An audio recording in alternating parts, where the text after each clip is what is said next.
এই ক্লাসটা হবে এক নজরে বলের চ্যাপ্টার। তোমরা এক নজরের মধ্যে এই বলের সিকিউতে কয় টাইপের প্রশ্ন আছে এবং এই প্রশ্নগুলা কিভাবে ঘুরে ফিরে বিভিন্ন বোর্ডে আসছে। ওকে সুপ্রিয় শিক্ষার্থীরা, আমরা যে বিষয়টা নিয়ে কাজ করব আজকে হচ্ছে বল চ্যাপ্টারটা নিয়ে একদম শুরু থেকে শেষ পর্যন্ত আলোচনা করব।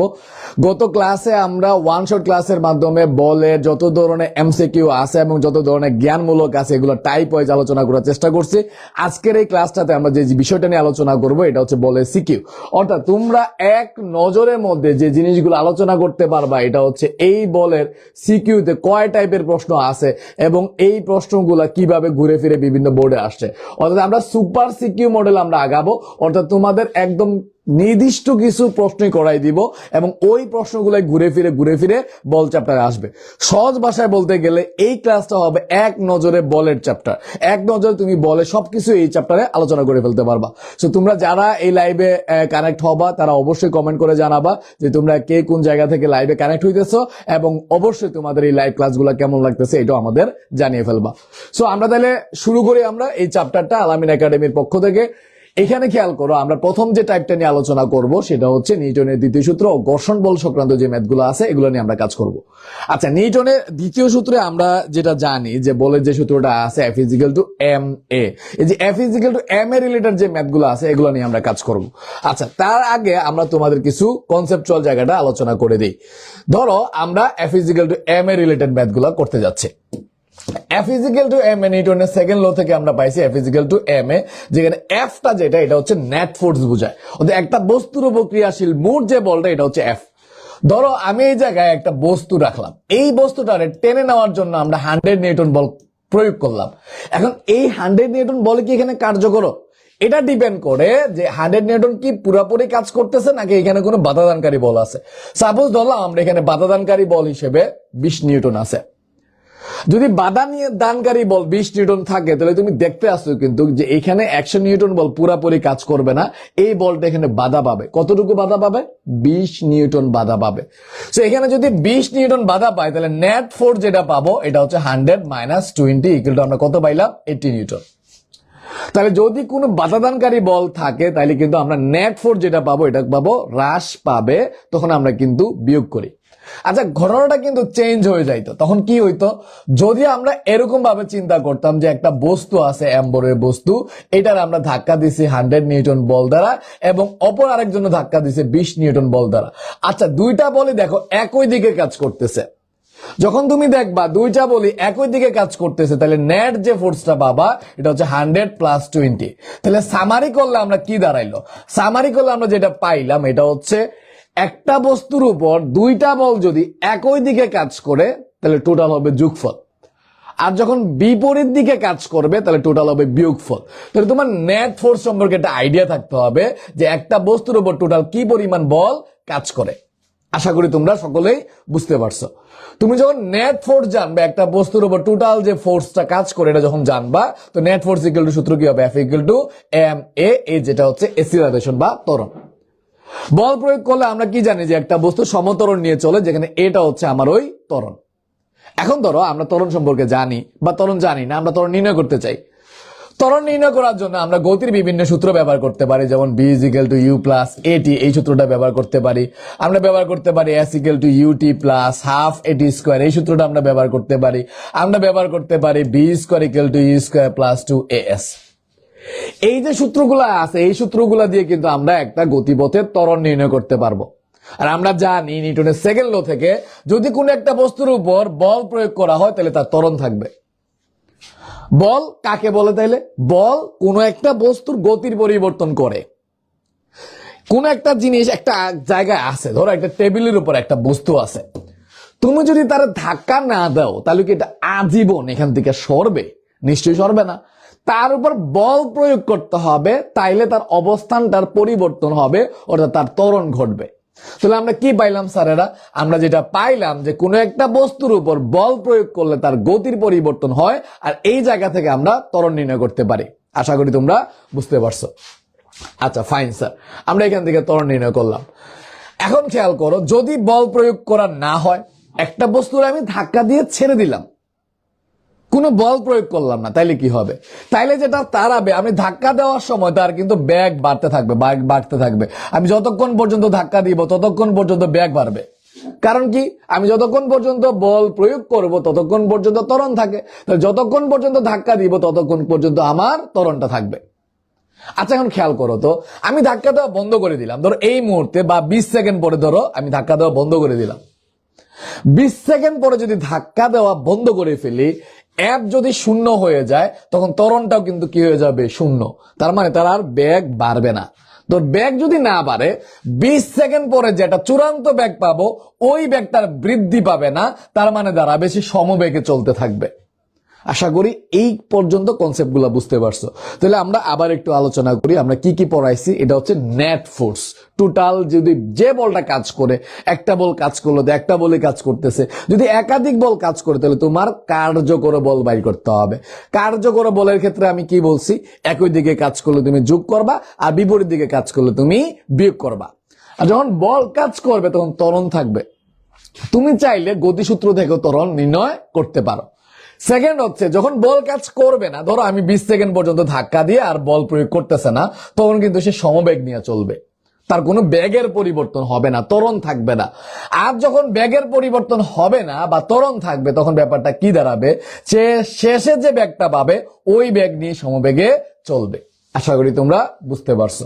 তাহলে আমরা এই সূত্রগুলোর উপর ভিত্তি করে কিন্তু আমরা ম্যাথগুলা করতে যাব। এখন আরো একটা জিনিস এখানে জানার বিষয়, এটা হচ্ছে ঘর্ষণ বল। ঘর্ষণ বল সম্পর্কে কোনো আইডিয়া আছে কিনা?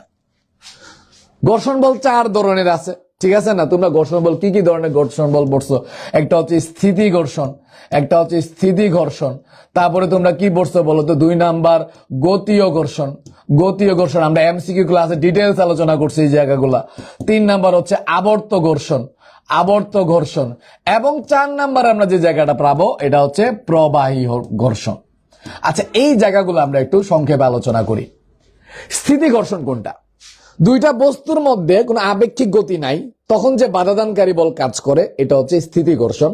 অর্থাৎ এখানে কোনো কার্যকর বল থাকবে না, আমি যে বলটা প্রয়োগ করছি এই পুরা বলটাই বাধা পেয়ে গেছে, নেট ফোর্স 0, এজন্য কোনো ত্বরণ থাকবে না। বস্তু যখন স্থির থাকবে, আমি বল প্রয়োগ করলাম কিন্তু বস্তু গতিশীল হইল না, তাইলে এই যে অবস্থাটা আমরা বললাম, এখানে যে বাধাদানকারী আমরা বলটা পাবো, এটার আমরা বলি স্থিতি ঘর্ষণ বল, বা এই যে ঘটনাটা এটা আমরা বলি স্থিতি ঘর্ষণ। নাও আসো গতীয় ঘর্ষণ নিয়ে আলোচনা করি। গতীয় ঘর্ষণ কি? একটা তলের উপর আরেকটা তল হচ্ছে গতিশীল, তার কিন্তু বেগের পরিবর্তন হয়। তখন দেখবা যে বেগের পরিবর্তন হয়, এক হাতের উপর দিয়ে তুমি আরেকটা হাত চালাইয়া দেখো যে এখানে একটা বাধাদানকারী বল কাজ করে। মনে হচ্ছে যে এই হাতটাকে, ডান হাতটাকে বাম হাত যাইতে দিচ্ছে না, একটা বাধা কাজ করতেছে। এই যে একটা তলের উপর আরেকটা তলের যখন গতি থাকবে, তখন যে বাধাদানকারী বল কাজ করে, এটার আমরা বলি গতীয় ঘর্ষণ। গতীয় ঘর্ষণের ফলে কিন্তু একটা নেট ফোর্স কাজ করবে। আমি যে ধাক্কা দিছি, ধাক্কা বলটা বেশি থাকবে, বাধাদানকারী বলের চাইতেও ধাক্কা বলটা বেশি, যার কারণে তার ত্বরণ আছে, তার মানে এখানে নেট ফোর্স আছে, যার কারণে এসিলারেশনও আছে। তারপর আসে আবর্ত ঘর্ষণ। আবর্ত ঘর্ষণ নিয়ে আমরা কি পড়ছিলাম? যদি কোনো বস্তু আবর্তন করে, রোলিং করে, একটা চাকা আমি ছেড়ে দিলাম, সে একটা তলের উপর দিয়ে রোলিং করে করে আগাবে, এখানে যে ঘর্ষণটা পাবো, এই ধরনের ঘর্ষণকে আমরা বলবো আবর্ত ঘর্ষণ। এখন আসো প্রবাহী ঘর্ষণ কি? প্রবাহী, যখন একটা প্রবাহী চলে তখন তার বিভিন্ন লেয়ারের মধ্যে একটা বাধাদানকারী বল কাজ করে, একটা আপেক্ষিক গতির কারণে বাধাদানকারী বল কাজ করে। অথবা ধরো একটা প্রবাহীর মধ্যে, ধরো বাতাসের মধ্যে বৃষ্টি নিচে পড়তেছে, একটা পুকুরের পানির মধ্যে একটা পাথর ছেড়ে দিছো, সেটা পুকুরের পানি দিয়ে নিচে পড়বে। একটা প্রবাহীর মধ্যে যখন কোনো বস্তু গতিশীল হবে, তখন যে বাধাদানকারী বল কাজ করবে, এটা আমরা বলবো প্রবাহী ঘর্ষণ। ফ্লোরের মধ্যে তুমি এক বালতি পানি ঢেলে দিছো, এই পানিটা ফ্লোরের উপর দিয়ে প্রবাহিত হবে, তখন যে বাধাদানকারী বলটা কাজ করে, এটা আমরা বলি প্রবাহী ঘর্ষণ। এখানে ঘর্ষণ নিয়ে একটু আলোচনা করার জায়গা আছে, আমরা একটু আলোচনা করি। দেখো, একটা বস্তু আমরা এই জায়গায় রাখলাম, এই বস্তুটা ধরো এম ভরের বস্তু, ঠিক আছে? এম ভরের বস্তু এই জায়গায় যদি রাখি, বস্তুটা যদি স্থির থাকে, ঠিক আছে, তাহলে স্থির থাকা মানে কি দাঁড়াইতেছে? আমি যে বলটা প্রয়োগ করছি, এটা তাহলে বাধা পাইছে, ঠিক আছে না? তাহলে এখানে যে নেট ফোর্সটা দাঁড়াবে, এটা কি দাঁড়াবে? যে আমি যে বলটা প্রয়োগ করছি এটা তো বাধা দিছে, তাহলে আমরা কার্যকর বল কি হবে বলতো? প্রযুক্ত বল মাইনাস বাধাদানকারী বল, এখান থেকে আমরা কার্যকর বল পাবো, ঠিক আছে, এখানে খেয়াল করো নেট ফোর্স 0, তার মানে আমার প্রযুক্ত বল ইকুয়াল টু বাধাদানকারী বল। নেট ফোর্স 0, বস্তুটা স্থির, তাহলে আমরা কি পাইলাম বলো তো এই জায়গায়? যদি বাংলায় লিখি তাহলে আমরা পাবো প্রযুক্ত বল ইকুয়াল হবে বাধা দানকারী বল। আশা করি তোমরা বুঝতে পারছো। যেহেতু বস্তুটা স্থির, তাই আমি যে বলটা প্রয়োগ করছি এটা পুরোটা বাধা পাইছে। সেকেন্ড দেখো, এই বস্তুটার ওজন বরাবর নিচের দিকে আছে এবং যে তলের উপর বস্তুটা আছে এই তল ওজনের সমান এবং বিপরীত মুখে একটা প্রতিক্রিয়া বলতে এটার আমরা বলি তলের লম্ব প্রতিক্রিয়া। এটার আমরা বলি তলের লম্ব প্রতিক্রিয়া বা অবিলম্ব বরাবর প্রতিক্রিয়া। এই যে তলের লম্ব প্রতিক্রিয়াটা, এই যে আর আমরা ধরলাম, এটা কার সমান দেখো তো? ওজনের সমান। আমি একটা ভূমিতে স্থির অবস্থায় দাঁড়ায় আছি, তাহলে ব্যাপারটা কি দাঁড়াবে দেখো। আমি যে স্থির অবস্থায় দাঁড়ায় আছি, ভূমিতে কি আমি কোনো বল প্রয়োগ করি নাই? করছি। কার সমান? এটা আমার ওজনের সমান। ভূমি কি করছে? আমার ওজনের সমান এবং বিপরীতমুখী প্রতিক্রিয়া দিছে। আমি একটা তলের উপর দাঁড়ায় আছে, আমি যদি তোমাদের এটা ব্যাখ্যা করি, মাটির উপর ধরো আমি দাঁড়ায় আছে, আমি এই জায়গায় একটা বল ক্রিয়েট করি, আমি অবশ্যই এখানে একটা বল প্রয়োগ করি, এটা যেটা আমার ওজনের সমান। আচ্ছা, আমার ওজনের সমান যদি মাটিতে আমি বল প্রয়োগ করি তাহলে তো আমার ডেবে যাওয়ার কথা, আমি তো বল প্রয়োগ করছে। তুমি বালুর উপর পা দিয়ে দেখো তো, বালুর ভিতর দিয়ে তুমি পা চলে যাবে। পানির উপর পা দিয়ে দেখো, পানির ভিতর দিয়ে পা নিচে চলে যাবে। কিন্তু মাটির উপরে পা দিয়ে যাতা দিলে কিন্তু তোমার শরীরটা নিচে যাচ্ছে না। তার কারণ কি? তার কারণ হচ্ছে তুমি যে বলটা প্রয়োগ করো বা তুমি ওজনের সমান যে বলটা প্রয়োগ করি, স্থির দাঁড়ায় থাকলে তো আমি বাহ্যিক কোনো বল প্রয়োগ করি নাই। স্থির দাঁড়ায় থাকলে মাটিতে আমি যে বলটা প্রয়োগ করছি এটা ডেফিনেটলি আমার ওজনের সমান। তাহলে ভূমিও কি করে? তখন আমার ওজনের সমান একটা প্রতিক্রিয়া দেয়, যার কারণে আমি স্থির অবস্থায় থাকি। এটা আমরা বলি তলের লম্ব বরাবর প্রতিক্রিয়া, যেটা ওজনের সমান। এরপরে খেয়াল করো, তাহলে এই জিনিসগুলো যেহেতু আমরা পাইলাম, তাহলে আমরা কি বলতে পারি? এখানে আরেকটা টার্ম আমরা পাইতে পারি, এটা হচ্ছে ঘর্ষণ সহগ। ঘর্ষণ সহগ, ঘর্ষণ সহগ, ঠিক আছে। এই যে ঘর্ষণ সহগটা, যেহেতু বস্তুটা স্থির অবস্থা নিয়ে কাজ করতেছি, স্থির অবস্থা নিয়ে কাজ করতেছি, এই ঘর্ষণ সহগটাকে আমরা স্থিতি ঘর্ষণ সহগ বলি। স্থিতি ঘর্ষণ সহগ কি? ঘর্ষণ সহগ হচ্ছে বাধাদানকারী বল এবং অবিলম্বিক প্রতিক্রিয়ার অনুপাত, মানে ওজনের অনুপাত। তুমি যেটা পাইলা অবিলম্বিক প্রতিক্রিয়া কিন্তু ওজনের সমান। তাহলে বাধাদানকারী বল, বস্তু যদি স্থির থাকে তাহলে প্রযুক্ত বল আর বাধাদানকারী বল সমান থাকবে। আর এই যে আর তলে লম্ব প্রতিক্রিয়া, এটা আমরা কি পাইলাম? ওজনের সমান। তাহলে আর ইকুয়াল টু কি পাইলাম? mg পাইলাম। আশা করি তোমরা বুঝতে পারছো। এখন আরেকটা জিনিস নিয়ে আলোচনা করি। বস্তু স্থির না, বস্তু যদি কি থাকে? গতিশীল থাকে। বস্তু স্থির থাকলো না, বস্তু যেটা থাকলো গতিশীল থাকলো। তাহলে কি দাঁড়াইলো? তাইলে দাঁড়াইলো এই যে একটা বস্তু আছে, এম ভরের একটা বস্তু, এখানে আমি যে বলটা প্রয়োগ করছি এই বলটারে বাধা দিতেছে একটা ফোর্স। তো এখানে কোনো নেট ফোর্স থাকবে? হ্যাঁ, নেট ফোর্স থাকবে, কারণ বস্তুটা গতিশীল। আমার প্রযুক্ত বলটা বেশি আর বাধাদানকারী বলটা কি দাঁড়াবে? কম। তাহলে এখানে কিন্তু এফ মাইনাস এফ কে হবে এফ এবং প্রযুক্ত বল এবং বাধাদানকারী বল এখানে কি না? সমান না। প্রযুক্ত বলটা বেশি এবং বাধাদানকারী বলটা এখানে কম থাকবে। আশা করি তোমরা বুঝতে পারছো। যখন নেট ফোর্স থাকবে তাহলে ডেফিনেটলি এখানে কিন্তু তার একটা ত্বরণ তৈরি হবে। সেক্ষেত্রে আমরা সমীকরণ পাবো F net is equal to M A. আশা করি নেট ফোর্স বা কার্যকর বল সম্পর্কে তোমার একটা ধারণা হয়েছে। একটা বস্তুর উপর কি পরিমাণ বল কাজ করে, এটার আমরা কার্যকর বল বলি। আর যখন একটা বস্তুর উপরে নেট ফোর্স থাকবে, অবভিয়াসলি তার একটা কি থাকবে? ত্বরণ থাকবে। আশা করি তোমরা বুঝছো। আর যখন কোনো বস্তুর ত্বরণ তুমি জানতে পারবা, তখন তার গতি সম্পর্কে ধারণা দিতে পারবা। গতিসূত্র থেকে তুমি তার শেষ বেগ বাড়ি করতে পারবা, গতিসূত্র থেকে তুমি তার সরণ বাড়ি করতে পারবা, গতিসূত্র থেকে তুমি তার সময় বাড়ি করতে পারবা। তাইলে তুমি ত্বরণ জানলে ওই গতিটা তুমি পর্যালোচনা করতে পারবা। এখন আসো ঘর্ষণ সহগ নিয়ে আলোচনা করি। ঘর্ষণ সহগ নিয়ে আলোচনা করি। আচ্ছা, ঘর্ষণ সহগ নিয়ে যখন আলোচনা করতে চাবো, তো ঘর্ষণ সহগ আমরা কি পাইছি? বাধাদানকারী বল এবং অবিলম্বিক প্রতিক্রিয়ার অনুপাত। তো অবিলম্বিক প্রতিক্রিয়া কি? এখানে যেহেতু একটা বস্তু একটা অনুভূমিক তলে আছে, এখানে অবিলম্বিক প্রতিক্রিয়াটা তার ওজনের সমান। অবিলম্বিক প্রতিক্রিয়াটা তার ওজনের সমান, এটা দিয়ে তোমরা বের করতে পারো। তাহলে এই পর্যন্ত আমরা কি কি আলোচনা করছি? এই পর্যন্ত আমরা বল নিয়ে আলোচনা করছি। F is equal to M A. F একাধিক বল কাজ করলে তোমার কার্যকর বল বাড়ি করে নিতে হবে। যখন বল কাজ করবে তখন ত্বরণ থাকবে। আর ত্বরণ যদি জানো তাহলে তার গতিটা তুমি কি করতে পারবা? পর্যালোচনা করতে পারবা। তার শেষ বেগ, সরণ, তারপরে সময়, এই জিনিসগুলা বাড়ি করতে পারবা। সেকেন্ড হচ্ছে ঘর্ষণ বল। আচ্ছা, ঘর্ষণ বল কয় ধরনের আছে? 4 ধরনের বাধাদানকারী বল আছে। আমরা এই জায়গায় স্থির এবং গতিশীল এই দুইটা ঘর্ষণ বল নিয়ে কাজ করি। যখন বস্তু স্থির থাকবে তখন প্রযুক্ত বল এবং বাধাদানকারী সমান থাকবে, আর নেট ফোর্স হবে এখানে 0। তাহলে প্রযুক্ত বল বাধাদানকারী বল সমান। আর তলের লম্ব প্রতিক্রিয়াটা কি থাকে? একটা বস্তু যখন একটা আনত তলের উপর অনুভূমিক তলের উপর দিয়ে গতিশীল থাকবে তখন এই জায়গায় তলের লম্ব প্রতিক্রিয়াটা ওজনের সমান। এখন নতুন একটা টার্ম আমরা জানতে হবে, যেটা এটা হচ্ছে ঘর্ষণ সহগ। ঘর্ষণ সহগ যেটা, এটা বাধাদানকারী বল এবং তলের লম্ব প্রতিক্রিয়ার অনুপাত, এটার আমরা কি বলতেছি বলতো? ঘর্ষণ সহগ। যেটা আমরা কি পাইছি? F = mg পাইছি। আশা করি তোমরা বুঝছো। যখন একটা বস্তু গতিশীল থাকবে তখন আমি কি বলছি? তার নেট ফোর্স 0 হবে না, ঠিক আছে? তার মানে প্রযুক্ত বল মাইনাস কি হবে? বাধাদানকারী বল। এটা দিয়ে আমরা নেট ফোর্স বের করতে পারবো। নেট ফোর্স যদি জানি আমরা এখান থেকে কিন্তু তার ত্বরণগুলো বের করে নিতে পারবো। আশা করি তোমরা বুঝতে পারছো। আর ঘর্ষণ সহগ বস, ঘর্ষণ সহগ অলরেডি আমরা পড়ে আইছি। বাধাদানকারী বল এবং অবিলম্বিক প্রতিক্রিয়া, তলের লম্ব বরাবর যে প্রতিক্রিয়া, এই অনুপাতটা আমরা কি বলি বলতো? ঘর্ষণ সহগ বলি। আশা করি তোমরা এই জায়গাটাও বুঝতে পারছো। নাও আমরা ম্যাথমেটিক্যাল প্রবলেম সলভে চলে যাই। ওকে, ফাইন। আমরা টাইপ 1 রিলেটেড একটা এই যে ঘর্ষণ বল এবং নিউটনের বলের যে সূত্রগুলো আছে এটা ব্যবহার করে অঙ্ক করার কিছুটা চেষ্টা করি। এখানে একটা প্রশ্ন আছে, দেখো, যেখানে লিখা চালের বস্তা সহ একটা স্থির ট্রলিটা স্থির অবস্থায় আছে, যার ওজন দেওয়া আছে, মানে আদিবেগ 0 এবং তার ওজন দেওয়া আছে। এই ট্রলিটিকে 2 নিউটন ঘর্ষণযুক্ত কোনো মেঝেতে আমরা 10 সেকেন্ডে 50 মিটার দূরত্ব ঠেলে নিয়ে যাওয়া হইলো। তার মানে আমি এই যে ট্রলিটাকে ঠেলে নিয়ে যাই, এটা একটা ঘর্ষণযুক্ত মেঝেতে ঠেলে নিয়ে যাই। তার মানে এইখানে আমি যে বলটা প্রয়োগ করব তার থেকে 2 নিউটন বল কম হবে।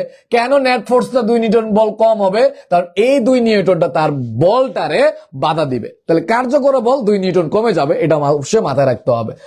এরপর প্রযুক্ত বল অপসারণ করা হইলো। একটু আগে কনসেপ্ট আমি বলে আসছি, কিন্তু যখন তুমি ধাক্কা দেওয়া বন্ধ করে দিবা, প্রযুক্ত বল অফ করে দিবা, তখন কিন্তু ত্বরণ শূন্য হয়ে যাবে। তার মানে যেই মুহূর্তে তুমি ধাক্কা ছেড়ে দিছো ওই মুহূর্তে যে বেগ থাকবে ওই বেগ নিয়ে সমবেগে চলবে। ধরো তুমি 20 সেকেন্ড পরে তুমি ধাক্কা দেওয়া ছেড়ে দিছো, অথবা ধরো 20 মিটার পরে গিয়ে তুমি ধাক্কা দেওয়া ছেড়ে দিছো, তাহলে ওই মুহূর্তের পর থেকে সমবেগে চলবে।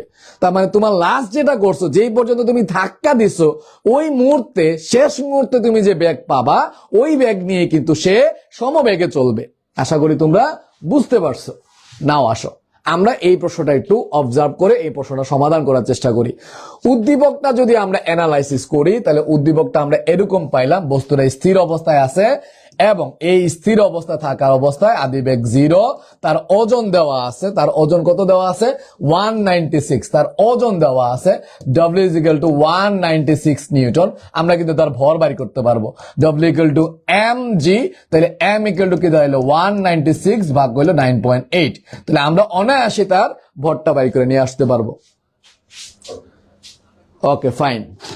তাইলে খেয়াল করো 196 ভাগ 9.8, তাইলে আমরা এর ভর কত পাইলাম? আমরা এর ভর পাইলাম 20 কেজি। ওকে, ফাইন। এই তলে একটা বাধাদানকারী বল কাজ করে। বলছে এই বস্তুটা যে তলের উপর দিয়ে যায় এই তলে একটা বাধাদানকারী বল কাজ করে, এটা হচ্ছে 2 নিউটন। আচ্ছা, তার মানে আমি যে বলটা প্রয়োগ করে তারা ধাক্কা দিয়ে নিয়ে যাচ্ছি, এই বলটার মান দেয় নাই যদিও, তো পরে তুমি কিন্তু নেট ফোর্স সম্পর্কে আইডিয়া করতে পারবা। তোমার এখানে নেট ফোর্স কার্যকর বল কতটুকু হবে? কার্যকর বল হবে প্রযুক্ত বল মাইনাস কি বলতো? বাধাদানকারী বল। এটা দ্বারা আমরা কার্যকর বল বাই করতে পারবো। এবং এই নেট ফোর্সের কারণে যেহেতু কার্যকর একটা বল আছে, যার কারণে তার গতির পরিবর্তন হবে।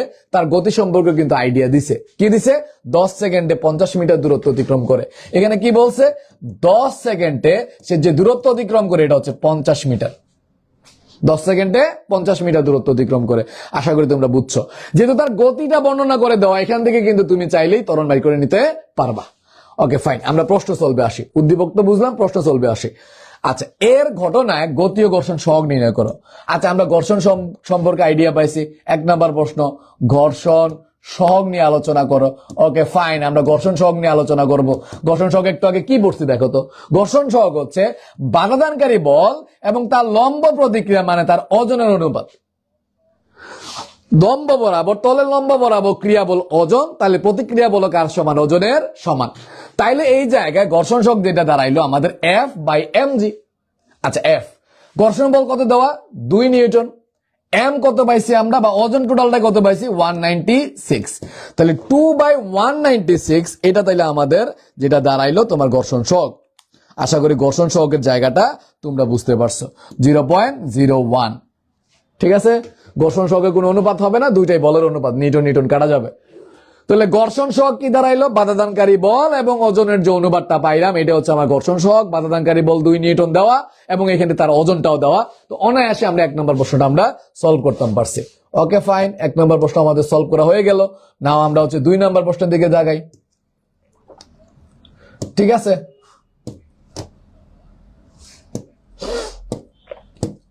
স্যার 2 নম্বর প্রশ্নটা কি বলছে?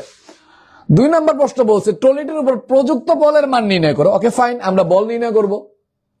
আমি যে ধাক্কা দিছি এর ফলে তার গতির পরিবর্তন হয়েছে, গতি সম্পর্কে আলোচনা করে দেওয়া আছে। তার মানে সে যে একটা নির্দিষ্ট দূরত্ব অতিক্রম করছে, স্থির অবস্থা থেকে তার গতির পরিবর্তন হয়েছে আমার ধাক্কা দেওয়ার ফলে। তার মানে দাঁড়াইলো আমার বল প্রয়োগ করার জন্য তার মধ্যে ত্বরণ সৃষ্টি হয়েছে। দেখো তো কথাগুলো লজিক্যাল কিনা।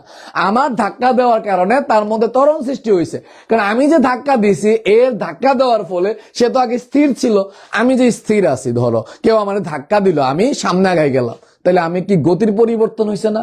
স্থির থেকে আমার একটা পরিবর্তন হওয়া শুরু হয়েছে, এটারই তো আমরা বলি ত্বরণ। সময় সাপেক্ষে বেগের পরিবর্তনের হারকে আমরা কি বলি? ত্বরণ সৃষ্টি হওয়া, ত্বরণ হওয়া। তাহলে এখানে আমার যে ধাক্কাটা এর ফলে তার 10 সেকেন্ডে 50 মিটার দূরত্ব অতিক্রম করতে পারে, তার একটা গতির পরিবর্তন হয়, তাহলে আমরা এখান থেকে বলতে পারি তার ত্বরণ সৃষ্টি হয়েছে।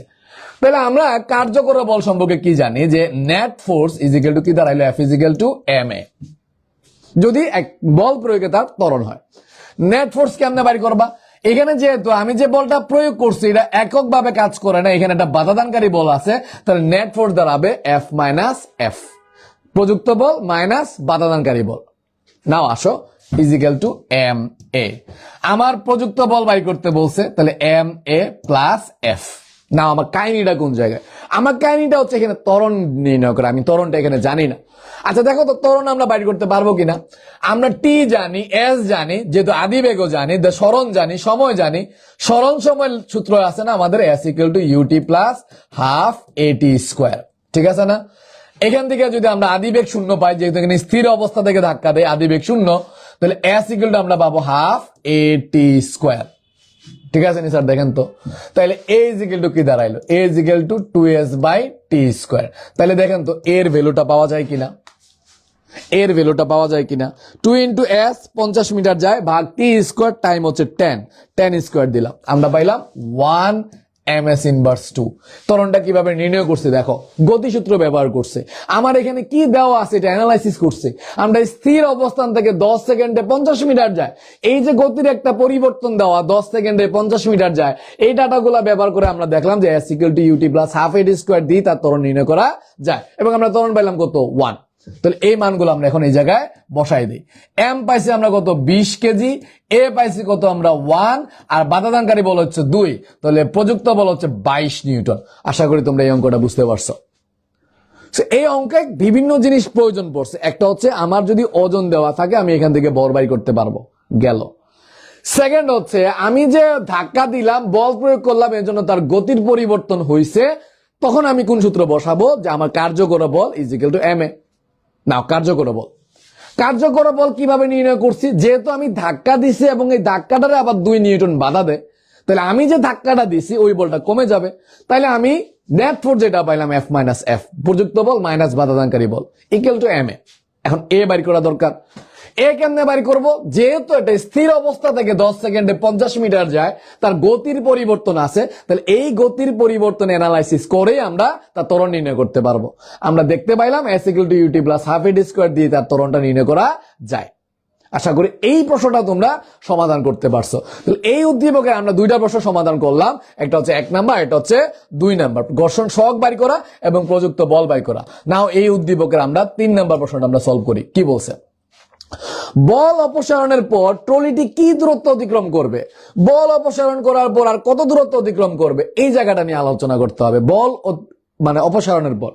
এখানে খেয়াল করো আমি এই জায়গায় কি পাইলাম, দুই ধরনের প্রশ্ন আছে এখান থেকে। একটা পাইলাম যে এখানে আমি যতক্ষণ বল প্রয়োগ করছি ততক্ষণ পর্যন্ত তার বেগ বাড়বে। আমি দেখলাম যে আমি 10 সেকেন্ড পর্যন্ত তার উপর বল প্রয়োগ করছি এবং এর সময়ে তার অতিক্রান্ত দূরত্ব 50 মিটার এবং এর সময় আমরা ত্বরণ নির্ণয় করে ফেলছি, এটা 1 ms ইনভার্স 2। আশা করি ব্যাপারটা বুঝছো। 10 সেকেন্ড পর্যন্ত আমি বল প্রয়োগ করলাম, তার ফলে তার ত্বরণ সৃষ্টি হয়েছে। এরপরে বল প্রয়োগ করলাম না, ধাক্কা দিলাম না। ধাক্কা যদি না দেই দুইটা কেস ঘটতে পারে। একটা, যদি কোনো বাধাদানকারী বল না থাকে তাহলে সে সমবেগে চলবে। তার মানে 10 সেকেন্ড পর আমি যে বেগ পাবো ওই বেগ নিয়ে সমবেগে চলবে। তো এই ধরনের ম্যাথ তাহলে কি করতে হবে, 10 সেকেন্ড পরে তোমার কি করতে হবে, শেষ বেগ বাড়ি করতে হবে, ওই বেগ নিয়ে সমবেগে চলে। তাহলে আর কত সময় চলে ওই হিসাবে দূরত্ব বাড়ি করতে পারবা। সমবেগের সূত্র তো আমরা জানি, সেটা কি জানি, S=VT। এখন দেখো এই প্রশ্ন এখান থেকে ভিন্নতা কিরকম, যে এখানে একটা বাধাদানকারী বল আছে। বাধাদানকারী যদি বল থাকে 10 সেকেন্ড পর আমি ধাক্কা দিলাম না, কিন্তু তলে তো একটা বাধাদানকারী বল আছে, তো এই বস্তুটা তো আজীবন চলবে না। এই বস্তুটা আস্তে আস্তে কি হয়ে যাবে, থেমে যাবে, কারণ এখানে একটা বাধাদানকারী বল আছে, যে বাধাদানকারী বলটা হচ্ছে 2 নিউটন। আশা করি ব্যাপারটা বুঝছো। তাইলে আমার যে এই প্রথম যে অংশটা আমরা যদি হিসাব করি ও এ, তারপর হচ্ছে এ ভি, ও এ তে আমার যে নেট ফোর্সটা আমরা পাইলাম এটা হচ্ছে এফ মাইনাস এফ। এর কারণে তার ত্বরণ সৃষ্টি হয়েছে। আমি যে বলটা প্রয়োগ করছি এখানে বাধা দিতেছে 2 নিউটন, এখান থেকে আমরা ত্বরণ পাইলাম কত, 1 ms ইনভার্স 2। এবি অংশে আমরা নেট ফোর্সটা কত পাইলাম, দেখো এবি অংশে নেট ফোর্সটা কত পাইলাম। আমার প্রযুক্ত বল 0, তাহলে আমি নেট ফোর্স যেটা অনলি পাইলাম বাধাদানকারী বল যেটা আমরা পাইলাম -2 নিউটন। বাধাদানকারী বল, যার কারণে বলের মানটা কি হবে, মাইনাস হবে। আশা করি আপনারা অনায়াসে বুঝতে পারছেন কেন 10 সেকেন্ড বর্ষে সমবেগ নিয়ে চলে নাই। এখানে যদি বাধাদানকারী বল না থাকতো তাহলে কি হইতো, বাধাদানকারী বল না থাকলে 10 সেকেন্ড পর্যন্ত সে একটা বল নিয়ে চলতো। যতক্ষণ পর্যন্ত বল কাজ করতো ততক্ষণ পর্যন্ত তার ত্বরণ থাকতো, বেগ বৃদ্ধি পাইতো। এরপরে যখন বলের ক্রিয়া বন্ধ হয়ে যাইতো তখন এফ হইতো 0, ত্বরণ হইতো 0, মানে সমবেগে চলতো। 10 সেকেন্ড পর থেকে সমবেগে চলবে। যতক্ষণ ধরে চলবে, যতক্ষণ বলতে কি আমরা কি জানি নিউটনের সেকেন্ড ল থেকে বা ফার্স্ট ল থেকে, যে বল প্রয়োগ করা না হলে স্থির বস্তু স্থির থাকবে এবং গতিশীল বস্তু সুষম বেগে গতিশীল থাকবে। তার মানে দাঁড়াইলো যে 10 সেকেন্ড পরে যেহেতু আর বল ক্রিয়া করে না, তার মানে এটা গতিশীল অবস্থায় আসিল, 10 সেকেন্ড পর তার স্থির থাকবে না। আমি ধাক্কা দিয়ে নিয়ে যাচ্ছি, তার তো একটা ব্যাগ আছে, 10 সেকেন্ড পরে তার একটা ব্যাগ থাকবে। তাহলে গতিশীল বস্তু তাইলে 10 সেকেন্ড পর থেকে কিভাবে চলবে, সমবেগে চলবে, এবং এটা আজীবন চলবে নিউটনের সূত্র অনুসারে। কারণ এখানে কোনো বাধাদানকারী বল নাই, অন্য কোনো বল নাই, খালি আমি বল ধাক্কা দিয়ে ছেড়ে দিছি। মসৃণ তলে কোনো প্রকার বল কাজ না করলে, আমি যদি ধাক্কা না দিই, এখানে কোনো তোমার কি থাকে না, বাধাদানকারী বল থাকে না, তাইলে সে কিন্তু সমবেগে চলবে। সো এই রিলেটেড প্রশ্নে দুই ধরনের প্রশ্ন আসে। একটা হচ্ছে ধাক্কা দেওয়ার পরে বাধাদানকারী বল আছে কিনা, এটা একটু অ্যানালাইসিস করতে হবে। যদি ধাক্কা দেওয়ার পরে একটা সময়ের পরে আর বাধাদানকারী বল থাকে না, তখন কিন্তু সমবেগ নিয়ে চলবে। আর যদি বাধাদানকারী বল থাকে তাহলে কিন্তু সমবেগে চলবে না, সে তখন কিভাবে চলবে বলতো, সমমন্দনে চলবে। বাধাদানকারী বলটা তখন কাজ করবে, তখন আস্তে আস্তে সে থেমে যাবে। আচ্ছা, এই অঙ্কটা আমরা করার চেষ্টা করি, আসেন। এখানে বলছে যে ধাক্কা দেওয়ার পরে 10 সেকেন্ড পরে আমি আর ধাক্কা দিলাম না, আর কত দূর প্রবেশ করবে। তাহলে ধাক্কা দিলাম না, এখানে ধাক্কা ছেড়ে দিচ্ছি, তো এই জায়গায় যে ব্যাগটা, এই ব্যাগটা কি হবে বলতো, 10 সেকেন্ড পরে যে ব্যাগ হবে এইটাই হবে, এটা এবি পরের অংশের জন্য আদি ব্যাগ। তো 10 সেকেন্ড পরে আমি ব্যাগ নির্ণয় করি, 10 সেকেন্ড পর ব্যাগ নির্ণয় করি, মানে যেই মুহূর্তে আমি ধাক্কা দেওয়া ছেড়ে দিছি ওই মুহূর্তে আমার ব্যাগ কত, v=u + at, আদি ব্যাগ 0, ত্বরণ a, t হচ্ছে 10, তাহলে আমরা পাইলাম 10 ms ইনভার্স 1। তাহলে 10 সেকেন্ড পরে আমি যে ব্যাগটা পাইলাম এই ব্যাগটা হচ্ছে 10 ms ইনভার্স 1, 10 ms ইনভার্স 1 সমবেগ নিয়ে চলতেছে। এই ব্যাগ নিয়ে চলতেছে। এখন 10 সেকেন্ড পরে 10 ms ইনভার্স 1 ব্যাগ অর্জন করার পর আমি আর ধাক্কা দিলাম না, ছেড়ে দিলাম, তখন সে থেমে যাবে। সে যদি থেমে যায় তাহলে তার মন্দনটা কি হবে। সো আমরা এখানে নেট ফোর্স জানি, নেট ফোর্সটা হচ্ছে -F2। যেহেতু আমরা নেট ফোর্স জানি, F নেট ফোর্স জানি, F = কি দাঁড়ায় আমাদের ma। তাহলে এখানে কি পরিমাণ বল কাজ করে 10 সেকেন্ড পর, 10 সেকেন্ড পর কি পরিমাণ বল কাজ করে, একটাই বল কাজ করে, এটা 2 নিউটন বাধাদানকারী বল, এই জন্য এটা কি হবে, মাইনাস। ওকে ফাইন, আমরা তার ভর অলরেডি বাইর করছি 20, ত্বরণ আমরা এখান থেকে নির্ণয় করে নিব। যেহেতু বাধাদানকারী বল কাজ করে, ডেফিনেটলি এটা যেটা হবে মন্দন সৃষ্টি হবে। তো এটা আমরা পাইলাম -0.1 ms ইনভার্স 2 মন্দন সৃষ্টি হয়েছে। ওকে ফাইন স্যার, যেহেতু আমরা মন্দন জানি ডেফিনেটলি সরণ বাড়ি করতে পারবো। এটা না করেও করতে পারতাম, আমরা আদি বেগ জানি, শেষ বেগ জানি, কত সময়ের পর আর চলবে, তাহলে শেষ বেগ কত হবে 0, সরণ বাড়ি করতে পারতাম u + v / 2 × t, এটা দিয়েও করতে পারতাম। আবার ত্বরণ জানলে বা যে মন্দনটা আছে মন্দনটা জানলেও তুমি তার কি বাড়ি করতে পারবা বলো তো, অতিক্রান্ত দূরত্বটা বাড়ি করতে পারবা। তুমি এই অঙ্কটা লেটার পার্টটা, যেহেতু তুমি এখানে আদিবেগ জানো, লেটার পার্টটা তুমি দুই ভাবে করতে পারো। এখানে আদিবেগ আছে 10, শেষ বেগ হচ্ছে 0। আদিবেগ শেষ বেগ জানলে সরণ খুবই সহজ, u + v / 2 × t, এটা দিয়ে আমরা করে ফেলতে পারবো। ওকে ফাইন, আবার এখান থেকে অন্যভাবে করা যায়। আমি ত্বরণ নির্ণয় করলাম, ত্বরণ নির্ণয় করে আমরা বাড়ি করতে পারবো ut, পরবর্তীতে আর কত দূর যাবে ut + ½ a t², না দূরত্ব চাইছে, তাহলে v² = e² + 2as। আর কত সময় চলবে বলে নাই, বলছে আর কত দূরত্ব, তার মানে টাইম থাকা যাবে না, টাইম নির্ণয় করতে বলছে না কিন্তু। ওকে, তাহলে এই জায়গায় শেষ বেগ 0, আদি বেগ হচ্ছে 10, তারপর হচ্ছে 2a হচ্ছে 0.1, আমি বাইর করতাম হচ্ছে s2। ওকে, আমরা s2 বাইর করি। s2 তাহলে কি দাঁড়াইলো 10² / 2 × 0.1। সো দেখো তো কত আসে, 10² / 2 × 0.1, 2 × 0.1। সো আমরা যেটা পাইলাম 500 মিটার, আর 500 মিটার যাবে। আশা করি তোমরা বুঝতে পারছো। ঠিক আছে স্যার, সেই অঙ্কটা আমরা কিভাবে করলাম একটু খেয়াল করেন। সময় যদি নির্ণয় করতে বলে তাও তো বাড়ি করতে পারবো, তাই না? v = u + at, এটা দিয়ে আমরা টাইম বাড়ি করতে পারবো, যেহেতু আমরা আদি বেগ জানি, শেষ বেগ জানি। সো এই ধরনের গ্রাফ ধাক্কা দেওয়ার পর ছেড়ে দিলে প্রশ্নগুলো কিরকম হবে সবাই আশা করি অ্যানালাইসিস করতে পারবা। তাইলে কনফিউশনটা দূর হইলো। তাইলে আমরা ধাক্কা দেওয়ার পর ছেড়ে দিলে কি রকম হবে, সে যদি কোনো প্রকার বাধাদানকারী বল না থাকে সমবেগে চলবে, আর যদি বাধাদানকারী বল থাকে তাহলে সমমন্দনে আস্তে আস্তে থেমে যাবে। তো তুমি এখান থেকে আদিবেগ পাবা, আদিবেগ কেমন পাবা, দেখবা যে 10 সেকেন্ড পর ধাক্কা দেওয়া তুমি ছেড়ে দিছো, 10 সেকেন্ড পরে যে ব্যাগটা পাবা ওটা হচ্ছে আদিবেগ। আমি 10 সেকেন্ড পরে ব্যাগ বাড়ি করছি। তাইলে আমার পরের অংশের আদিবেগ জানি, যেহেতু একটা মন্দনে চলে আস্তে আস্তে থেমে যাবে, তাহলে শেষ বেগও জানি, ঠিক আছে না? তাহলে এখান থেকে কিন্তু আমরা ত্বরণ যদি জানি, ত্বরণ আমরা নির্ণয় করছি, যেহেতু বাধাদানকারী বল থাকে -2 নিউটন, তাহলে এখানে যে মন্দনটা কাজ করে এটা হচ্ছে -0.1। এই মন্দনটা দিয়ে আমরা যাই বলক তাই বাইর করতে পারবো, কত দূরত্ব যাবে এটাও বাইর করতে পারবো, কত টাইম লাগবে এটাও বাইর করতে পারবো। প্রশ্ন এটাও তো করতে পারতো, আর কত সময় ধরে চলে, তখন তুমি কি দিয়ে করতা, টাইম যেহেতু বাইর করতা, আদি বেগ শেষ বেগ জানো, v = u + at, এটা দিয়ে টাইম বাইর করতে পারতা। তোমার যেহেতু টাইম বাইর করতে বলে নাই বা আর কত সময় ধরবে এটাও দেওয়া নাই, তাহলে তোমার সরণ বাইর করতে বলছে, আদি বেগ আর শেষ বেগ জানো, তুমি কোন সূত্র ইউজ করছো, তাহলে v² = e² + 2as, তাহলে আনসার হইলো 500 মিটার। সো এই পর্যন্ত আমরা তাইলে গতির এই যে প্রযুক্ত বল, নেট ফোর্স এবং বাধাদানকারী ফোর্স রিলেটেড যে ম্যাথগুলো আছে এই ম্যাথগুলো আমরা আলোচনা করলাম। ঘর্ষণ সহগ নির্ণয় করা দেখছি, তারপরে প্রযুক্ত বল যদি থাকে তাহলে তার বল বাইর করা, তারপরে আমরা এই জায়গায় আবার কি দেখলাম বলেন তো, যে আমি ধাক্কা দেওয়ার পর যদি ছেড়ে দেই, এটা খুবই ইম্পর্টেন্ট টাইপের ম্যাথ। এই টাইপের ম্যাথ প্রায় সময় কিন্তু আসে। ধাক্কা দেওয়ার পরে যদি ছেড়ে দেই তাহলে কি ঘটনা ঘটতে পারে, ধাক্কা দেওয়ার পর ছেড়ে দিলে আমি যেই মুহূর্তে ছাড়ছি ওই সময়ে যে ব্যাগটা হবে ওই ব্যাগ নিয়ে চলবে। এরপরে যদি বাধাদানকারী বল কাজ না করে সমবেগে চলবে, আর বাধাদানকারী বল কাজ করলে সে ধীরে ধীরে থেমে যাবে। আশা করি ব্যাপারটা বুঝছেন এবং আপনারা অ্যানালাইসিস করতে পারবেন। কোনো প্রবলেম থাকলে ডেফিনেটলি কমেন্ট বক্সে কিন্তু জানাবেন।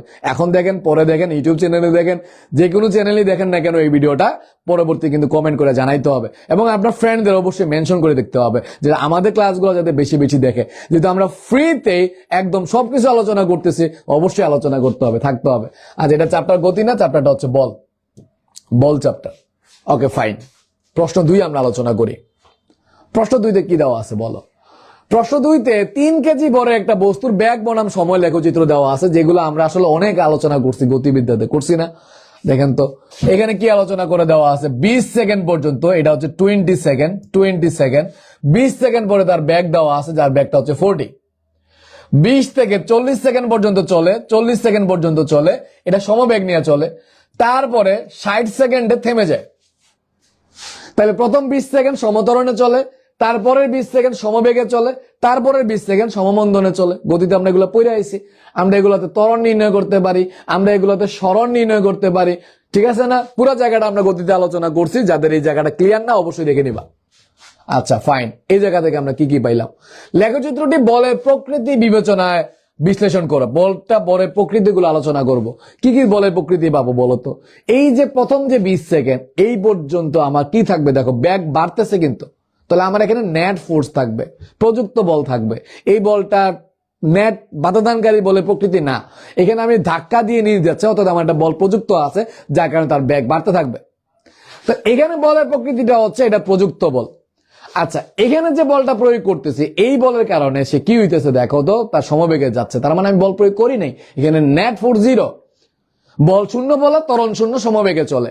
এবং পরের যে 20 সেকেন্ড তার ব্যাগ হ্রাস পায়, তার ব্যাগ হ্রাস পায় মানে আমি এই জায়গায় বাধাদানকারী বল প্রয়োগ করি, এবং বাধাদানকারী বল প্রয়োগ করি বলেই তার ব্যাগটা হ্রাস পায়। সো আমরা এটা বলের প্রকৃতি আলোচনা করব, বলগুলো নির্ণয় করতে হবে। তাহলে গ্রাফটা একটু আবার আঁকি পরবর্তী প্রশ্নের সমাধানের জন্য। এটা পাইলাম আমরা 20 সেকেন্ড, এটা পাইলাম আমরা 40 সেকেন্ড, এটা পাইলাম আমরা 60 সেকেন্ড। এখানে ব্যাগ হচ্ছে 40 ms ইনভার্স 1। সো আমরা বল আলোচনা করব, বল নির্ণয় করব। তাহলে বল যদি নির্ণয় করতে হয় তাহলে সর্বপ্রথম আমার যেটা লাগবে, এখান থেকে প্রত্যেকটা অংশে ত্বরণ লাগবে, ঠিক আছে? তাহলে ও এ বি সি, তাহলে ও এ পথে।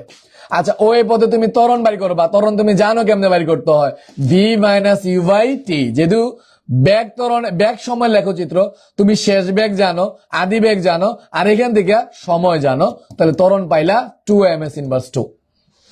আচ্ছা, ত্বরণ যদি 2 ms ইনভার্স 2 হয় তাহলে প্রথম যে বলটা, এটা বলটা কত হবে? বলের সূত্র আমরা জানি F is equal to M A. M দেওয়া আছে 30 কেজি, এ হচ্ছে 2, তাহলে আমরা পাইলাম কত নিউটন?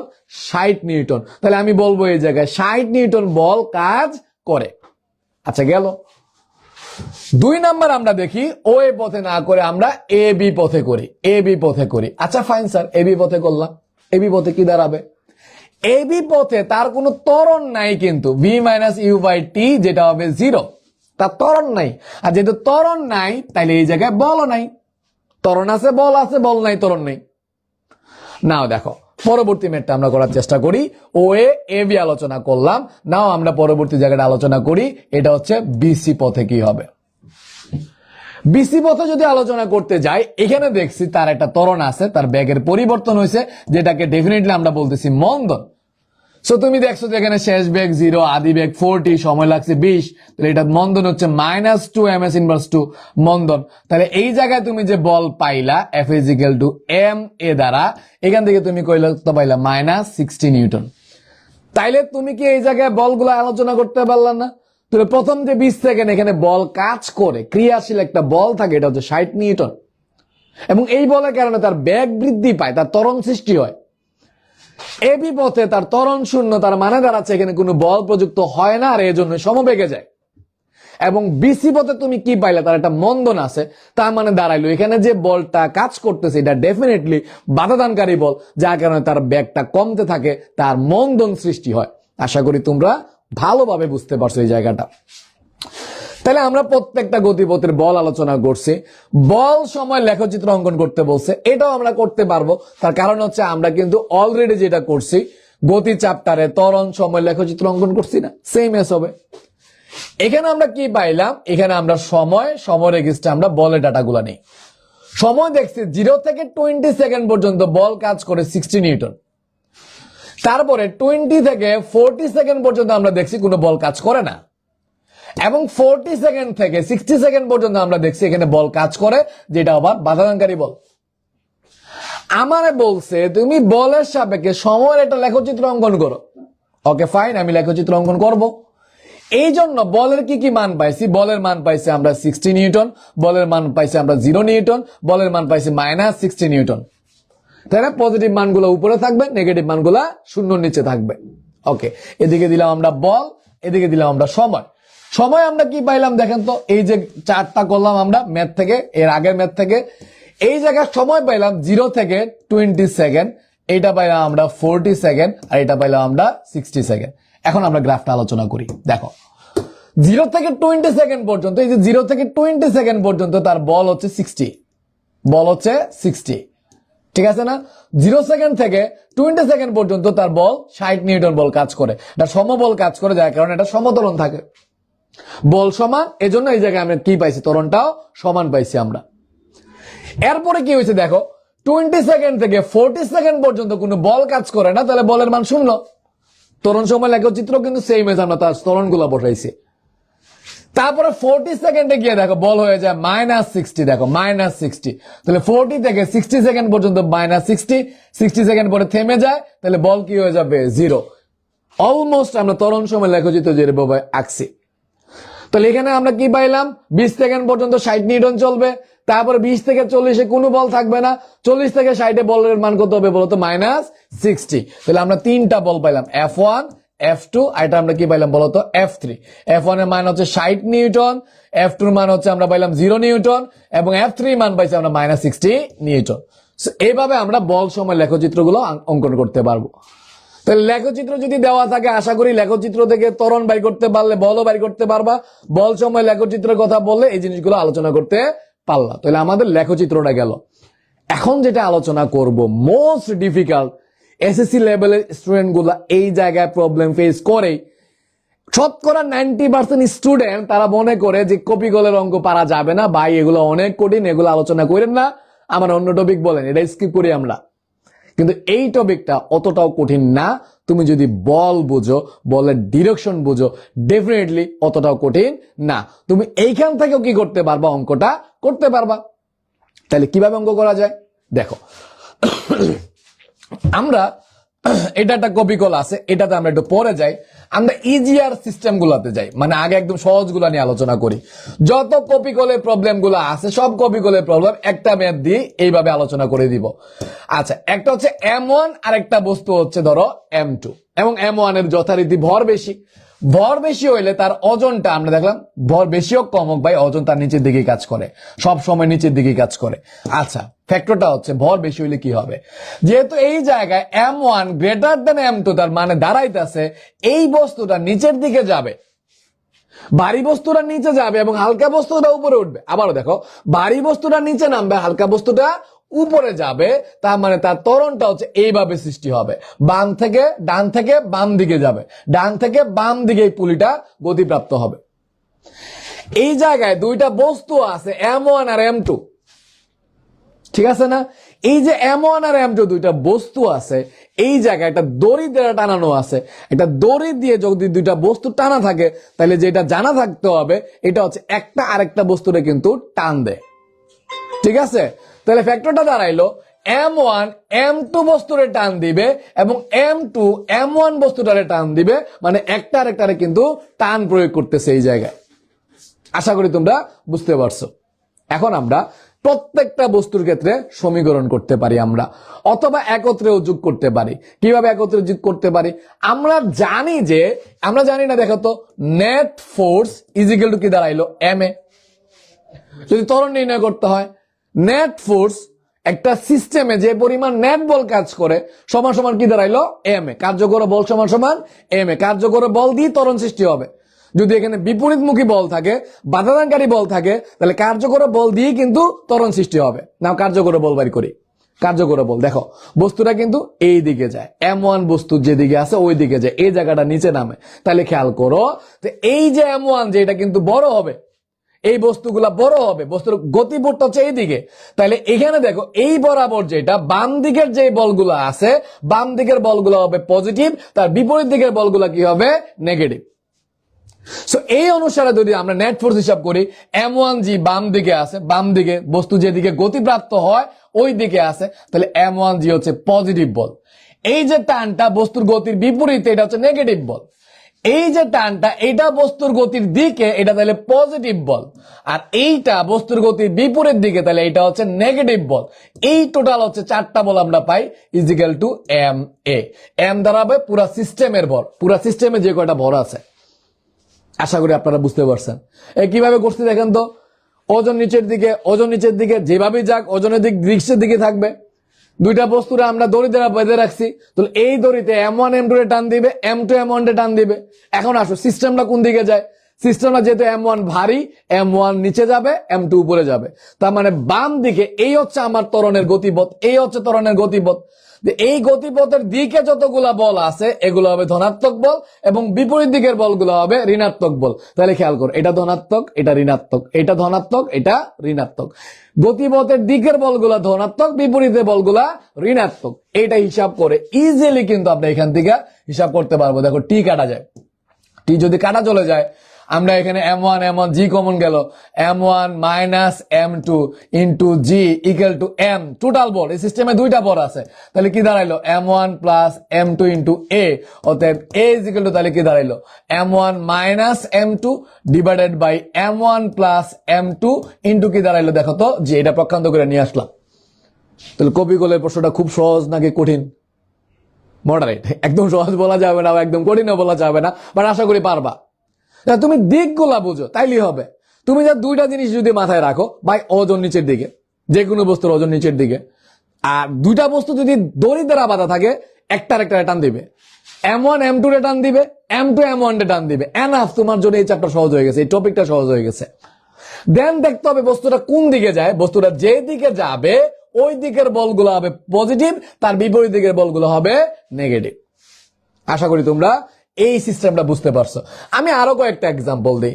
তোমরা এইরকম প্রশ্ন পড়ছো না? দেখো তো, যে একটা টেবিল আছে, টেবিল, একটা পায়ের উপর টেবিল দিয়ে দিলাম, টেবিলের উপর একটা বস্তু আছে, ধরো এই একটা বস্তু আছে, এটা হচ্ছে M2 ভরে, এইটার একটা পুলিশ সাহায্যে দিয়ে আরেকটা বস্তুর সাথে বাইরে রাখছি M1। এখন কি করলো, M1টা তাই টান দিয়ে নিয়ে গেল, কারণ M1টা ভারী বস্তু। এখন তাইলে আমরা সবগুলা দিক দেখাই। দেখো, এর ওজন নিচের দিকে M1G, এর ওজন নিচের দিকে, এটা আমরা কি পাইলাম M2G। ঠিক আছে নে? এই দুইটা বস্তু আমরা দড়ি দ্বারা বাইদা রাখছি, তাহলে M1 M2 রে টান দিবে, M2 M1 রে টান দিবে। এখন এইটা যেহেতু একটা তলের উপর আছে, টেবিলের উপর আছে, দুইটা কেস হইতে পারে। একটা হচ্ছে ঘর্ষণ বল থাকলে, আর একটা হচ্ছে ঘর্ষণ বল না থাকলে। এক নাম্বার কেস কি বলছি, ঘর্ষণ বল না থাকলে। না থাকলে আগে দেখি, ধরো ঘর্ষণ বল নাই, তখন কি হবে? তখন তো আর কোনো বল কাজ করতেছে না, এখানে বাধাদানকারী আর কোনো বল নাই, তাহলে এই কয়েকটাই বল আছে। নাও আসো, আমরা জানি net force is equal two, আমরা কি জানি, MA, টোটাল সিস্টেমের বল ইনটু টোটাল সিস্টেমের ত্বরণ। নেট ফোর্স, বস্তুটা যায় কোন দিকে, M1 যেহেতু ভারী, গতিটা এইরকম দিকে, তার মানে এই দিকের সব বল পজিটিভ, তার বিপরীত দিকের সব বল নেগেটিভ। তাহলে আমরা এখানে কি পাইলাম, M1G পাইলাম, এটা পজিটিভ, তার বিপরীত দিকের বল হচ্ছে আমরা T পাইলাম, এটা নেগেটিভ। এটা হচ্ছে গতিপথের দিকের বল, তারটা হচ্ছে পজিটিভ। এখন তুমি কি M2G হিসাব করবা? খেয়াল করো, কেন হিসাব করবো না এটা জানতে হবে। তার কারণ এটা গতিপথের দিকের বল না। এই বলের কারণে তার গতির কি হবে না, কোনো পরিবর্তন হবে না। এই বলটা গতির সাথে লম্ব বরাবর ক্রিয়া করে। যদি কোনো বল গতির সাথে লম্ব বরাবর ক্রিয়া করে, তাহলে এই জায়গায় কোনো কাজ হবে না। এই বলটা নেট কার্যকর বল হবে শূন্য। কি বলছি বলতো? একটু কেমন জানি কনফিউশন লাগতেছে না? কি বললাম আবার একটু খেয়াল করো। যদি একটা বস্তু ধরো এই দিকে সরণ হয় এবং তার বলটা লম্বালম্বি বরাবর ক্রিয়া করে, বল এবং সরণের মাঝে কোন 90 ডিগ্রি, তাহলে কাজ শূন্য। তার কারণ হচ্ছে এই গতিপথ বরাবর তার কোনো নেট ফোর্স থাকে না, তার নেট ফোর্সটা হবে 0। তার মানে এই বল দ্বারা কোনো কাজ হবে না। বল আর সরণের মধ্যে যদি কোন 90 ডিগ্রি হয়, তাহলে ওই বল দ্বারা কোনো কাজ হয় না। তো তুমি যদি এই জায়গাটা বুঝো, তাহলে তুমি এটা বুঝতে পারবা কেন আমরা এটা হিসাব করি নাই, কারণ এটা গতিপথের দিকে না, বস্তু যে বরাবর গতিশীল ওই দিকে কিন্তু এটা M2G-টা নাই, যার কারণে এটা আমরা হিসাব করতেছি না। এখন আসো M হচ্ছে পুরো সিস্টেমে যে ভরগুলো আছে, কি কি আছে, M1 আছে, M2 আছে, ইনটু কি দাঁড়াইলো বলতো, A। ঠিক আছে না? সো এখান থেকে টি কাটা যায়, A আমরা বাইর করতে পারবো। তাহলে M1 by M1 plus M2 into কি দাঁড়াইলো, G। আশা করি ব্যাপারটা বুঝছো। ত্বরণ যদি জানি আমরা, তাইলে আমরা বাই যে কোনো কিছু দিয়ে আমরা বাইর করতে পারবো। ধরো টান বাইর করতাম, M1 এ প্রয়োগ করি। M1 এর ক্ষেত্রে ধরো টি বাইর করতে বলছে, M1 এর ক্ষেত্রে তাহলে প্রয়োগ করো। M1 এ দেখো, শুধু অনলি M1 এ দুইটা বল কাজ করে। M1G যেটা গতিপথের দিকে, এটা প্লাস বল, টি বিপরীত দিকে এটা হচ্ছে negative ball, is equal to কি দাঁড়াইলো, M1A। অনলি M1 আমরা বসাইছি, অনলি M1 এটা প্রয়োগ করছি, তাহলে M1G মাইনাস কি দাঁড়াইলো, M1A। তাহলে এইখান থেকে দুই ধরনের প্রশ্নই আসে, একটা হচ্ছে ত্বরণ, একটা হচ্ছে টান। আশা করি বাইর করতে পারবা। সেকেন্ড আসো, বলছি ঘর্ষণ বল থাকলে, ঘর্ষণ বল থাকলে তাইলে কি করবা? আচ্ছা, ঘর্ষণ বল যদি থাকে, তুমি কি দেখছো এখানে ঘর্ষণ বল আছে, তাহলে কি হবে? ঘর্ষণ বল যদি থাকে, আমরা যদি চিত্রটা আবার একটু ড্র করার চেষ্টা করি, এই জায়গায় আমার একটা বস্তু আছে যেটা হচ্ছে M2 ভরের, এটা পুলিশ সাহায্যে M1 এর সাথে বাঁধা, তাহলে M1 ভারী হওয়ার কারণে M1 যাবে নিচের দিকে, আর M1 M2 এটা সুতা দ্বারা বাঁধা, M1 M2 রে টান দিবে, M2 M1 রে টান দিবে, ঠিক আছে? M2 M1 রে টান দিছে, M1 M2 রে টান দিছে, এটা এই অবস্থা হবে। এই পুরো পুলিটা কোন দিকে যাবে? এই বরাবর নিচে যাবে, তাহলে এটা হচ্ছে তার গতিপথ। গতিপথের দিকের বলগুলা পজিটিভ, বিপরীতের বলগুলা নেগেটিভ। এটার ওজন বরাবর নিচের দিকে, এই ওজন দ্বারা সে কিন্তু কি করে না, কোনো কাজ করে না। এখন খেয়াল করো, এখানে যেহেতু ঘর্ষণ বল আছে, তার মানে এই বস্তুটা যেদিকে যাবে, এটা যেহেতু ডান দিকে যায়, তার বিপরীতে একটা বাধাদানকারী বল কাজ করে, এটা হচ্ছে F। তাহলে এখন তুমি নেট ফোর্সের সূত্র দেখো, F net force is equal to কি দাঁড়ালো? ma। তো নেট ফোর্স কিভাবে হিসাব করব? যেহেতু একাধিক বল আছে, গতিপথের দিকের বলগুলা প্লাস আর বিপরীতের বলগুলা কি হবে? মাইনাস। তাহলে দেখো কি কি আছে, তো এখানে গতিপথের দিকে প্লাস, এখান থেকে হিসাব করি M1G পজিটিভ ফোর্স, তারপরে হচ্ছে T নেগেটিভ বিপরীত দিকে, আবার এই T দেখো পজিটিভ ফোর্স, আবার F দেখো নেগেটিভ ফোর্স। কারণ কি? এটা বিপরীত দিকে, এই দিকে ডান দিকের গুলা প্লাস আর বাম দিকের গুলা minus is equal to ma। তাহলে এখান থেকে T কাটা যায়, তাহলে দেখো M1G minus F is equal to ma। M তো টোটাল ভর, তাহলে দুইটা ভর আছে এখানে, M1 আর কি দাঁড়াইলো বলতো? M2। দেখছো, এক কনসেপ্টে সব করা যায়। এখান থেকে তুমি ত্বরণ নির্ণয় করতে পারবা যদি বাধাদানকারী বল থাকে। আচ্ছা, সাপোজ ধরো বাধাদানকারী বল নাই, বাধাদানকারী বল নাই, এখানে ঘর্ষণ সহগ দেওয়া, সাপোজ ঘর্ষণ সহগ দেওয়া, ঘর্ষণ সহগ যদি দেওয়া থাকে, তাহলে এখান থেকে তো বাধাদানকারী বল বাড়ি করা যায়, কারণ আমরা জানি mu is equal to F by mg। তাহলে F ইকুয়াল টু কি দাঁড়াইলো? Mu mg। ঘর্ষণ বল হচ্ছে ঘর্ষণ সহগ এবং ওজনের গুণফলের সমান। এখন এই ঘর্ষণ বলটা কার উপর কাজ করে? M2। তাহলে ভর হবে M2, ভরটা হবে M2 ইন্টু জি, তাহলে F হবে মিউ ইন্টু M2 ইন্টু জি। আশা করি ব্যাপারটা বুঝছো। এখান থেকে F অনায়াসে বাইর করতে পারবা, ঠিক আছে না? F হচ্ছে মিউ ইন্টু M2 ইন্টু জি, কারণ এই ঘর্ষণ বলটা অনলি M2 এর উপর কাজ করে, কারণ এই M2টাই কিন্তু এই তলের উপর দিয়ে গতিশীল, এই জন্য। তাহলে ত্বরণ তাহলে কি দাঁড়াইলো দেখো তো? M1G minus mu M2G divided by কি দাঁড়াইলো? M1 plus M2। তুমি অনায়াসে ত্বরণ বাইর করতে পারবা। শুধুমাত্র কি মাথায় রাখছি বলতো? গতিপথের দিকের বলগুলা প্লাস আর বিপরীতের বলগুলা মাইনাস, বিপরীত বলগুলা বিয়োগ করলে কিন্তু আমরা নেট ফোর্স পেয়ে যাব। খুব সিম্পল না? 100 নিউটন বলে বিপরীতে 20 নিউটন কাজ করে, নেট ফোর্স 80 নিউটন। তুমি কি করছো? তোমার গতিপথের দিকের বল থেকে বিপরীত বলগুলা বিয়োগ করছো, আর কিছু করো নাই কিন্তু। ওকে ফাইন স্যার, এইভাবে করতে পারবা।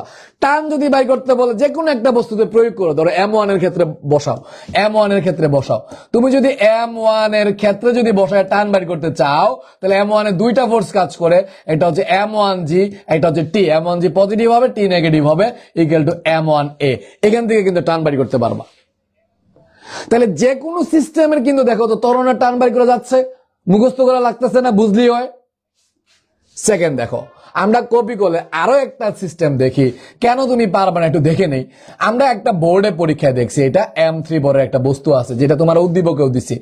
এটারে দুইটা পুলি দিছি দুই দিকে, এই পুলিতে আমি M1 ভরের একটা বস্তু রাখছি, এই পুলিতে আমরা M2 ভরের বস্তু রাখছি, ঠিক আছে? M1টা বড়, যার কারণে এই পুরা সিস্টেমটা এই বরাবর গতিশীল হবে, ঠিক আছে? বাম থেকে ডান দিকে যাবে না। হচ্ছে আমি বলগুলো দেখাই। M1G এর ওজন নিচের দিকে, M2G এর ওজন নিচের দিকে, সকল বস্তুর ওজন ভাই নিচের দিকে, কোনো কথা হবে না, সকল বস্তুর ওজন নিচের দিকে। এখন দেখাবো কি টান। M1 M3 একটা দড়ি দ্বারা এবং M2 M3 আরেকটা দড়ি দ্বারা, তার মানে দড়ি ব্যবহার করছে এখানে দুইটা। তাহলে M1 এবং M3 এর মধ্যে একটা টান বল কাজ করবে, যেখানে M1 M3 এ টান দিবে, M3 ও সিমিলার M1 এ টান দিবে, একটা আরেকটা টান দেয়। সিমিলারলি M2 M3 দেখো, M2 M3 কে টান দিবে, M3 M2 কে টান দিবে। যেহেতু দুইটা দড়ি দুইটা ভিন্ন ভিন্ন বস্তুর উপর প্রয়োগ হয়েছে, একটা প্রয়োগ হয়েছে M1 এবং M3 এর মধ্যে, আরেকটা প্রয়োগ হয়েছে M2 এবং M3 এর মধ্যে, বস্তুগুলা কিন্তু সেম না, সেম ভরের না। তাহলে আমরা কি বলবো? এই জায়গায় যে টান পাবো আর এই জায়গায় যে টান পাবো, দুইটা টান সেম হবে না। তাইলে আমরা প্রথম যে M1 এবং M3 এটা টানটা আমরা ধরলাম T1, আর এটা টানটা আমরা ধরলাম T2। যদি এখানে ঘর্ষণ না থাকে, ঘর্ষণহীন পথ, ঘর্ষণহীন যদি থাকে, ঘর্ষণ নাই, তাহলে এই কয়েকটা ফোর্সই আমার কাজ করতেছে, কোনো বাধাদানকারী বল নাই, তাইলে আমরা নেট ফোর্সের ইকুয়েশন করব। দেখো sir, net force F net is equal to কি পাইলাম আমরা, এম এ, নেট ফোর্স বাড়ি করব। তাহলে বস্তুরা যেহেতু বাম দিকে যায়, বাম দিকে যত বল আছে এগুলো হবে প্লাস এবং বিপরীত বলগুলো মাইনাস। এখানে গেল লক্ষ্য করো, এই যে ওজনটা এটা কিন্তু গতিপথের দিকে না, তাহলে এই ওজনের কোনো প্রভাব কিন্তু এখানে থাকবে না, কারণ M3G এর যে ওজনটা আছে, M3G এর যে ওজনটা আছে, M3 বস্তুর যে ওজনটা আছে, এটা কোন দিকে না, গতিপথের দিকে না, গতিপথের সাথে লম্বভাবে আছে। তো এই বল দ্বারা কাজ হবে শূন্য, বা এই বলে কোনো কার্যকর বল থাকবে না। সো আমরা তাইলে শুধু গতিপথের দিকের বলগুলা আর বিপরীতের বলগুলো হিসাব করব। এটা গতিপথের দিকে, এটা প্লাস হবে, এইটা বিপরীতে, এটা মাইনাস হবে, এইটা T1 দিকে, এটা প্লাস হবে। এখন দেখো, এরপরে T2 বিপরীতে, এটা মাইনাস হবে, এই T2টা দিকে, এটা হবে প্লাস, ঠিক আছে। এই M2Gটা বিপরীতে, এটা হবে মাইনাস, ইকুয়াল টু নেট মানে মাস, টোটাল ভর এবং ওই পুরা সিস্টেমের ত্বরণ। দেখো তো, আমি কোনো, যদিও অনেকগুলা রাশি যুক্ত হয়েছে, কনসেপ্ট কি পরিবর্তন হয়েছে? একই কনসেপ্ট দিয়ে কি করা যায় নাই? পুরা কনসেপ্টটা কি, গতিপথের দিকের বলগুলা প্লাস, বিপরীতের বলগুলা কি দাঁড়াইলো মাইনাস। M1G গতিপথের দিকে, এটা প্লাস, এটা বিপরীতে মাইনাস, এটা দিকে প্লাস, এটা বিপরীতে মাইনাস, এটা দিকে প্লাস, এটা বিপরীতে কি দাঁড়াইলো মাইনাস। দিকের বলগুলা প্লাস, বিপরীতের বলগুলা মাইনাস। এটা হিসাব করে কিন্তু আমরা অনায়াসে বাইর করতে পারবো T1 T2 কাটা, T2 T2 কাটা, এই জায়গাগুলো কাটা যায়। তো কাটা গেলে আমরা কি পাইলাম, M1G minus M2G is equal to MA। তাহলে A ইজ ইকুয়াল টু কি দাঁড়াইলো, M1 minus M2 into G, আর নিচে যেহেতু M গেল, M তো টোটাল ভর, এই সিস্টেমে টোটাল 3টা ভর কাজ করে, M1 M2 and M3। পুরা সিস্টেমে যতগুলা ভর আছে, টোটাল সিস্টেমে ভর কয়টা বল? এই যে বলটা, এই যে ওজনটা টোটাল হচ্ছে আমার 3টা বস্তু টেনে নিয়ে যায়, তাহলে M1 M3 M2 এই টোটাল হচ্ছে ভর, যোগ করলে আমরা A পেয়ে যাব। গেল। টান বাড়ি করতে যাও, ধরো T1 বাড়ি করতে যাও, T2 বাড়ি করতে যাও, T1 হচ্ছে M1 এর সাথে থাকে, তাইলে তুমি M1 এ প্রয়োগ করো।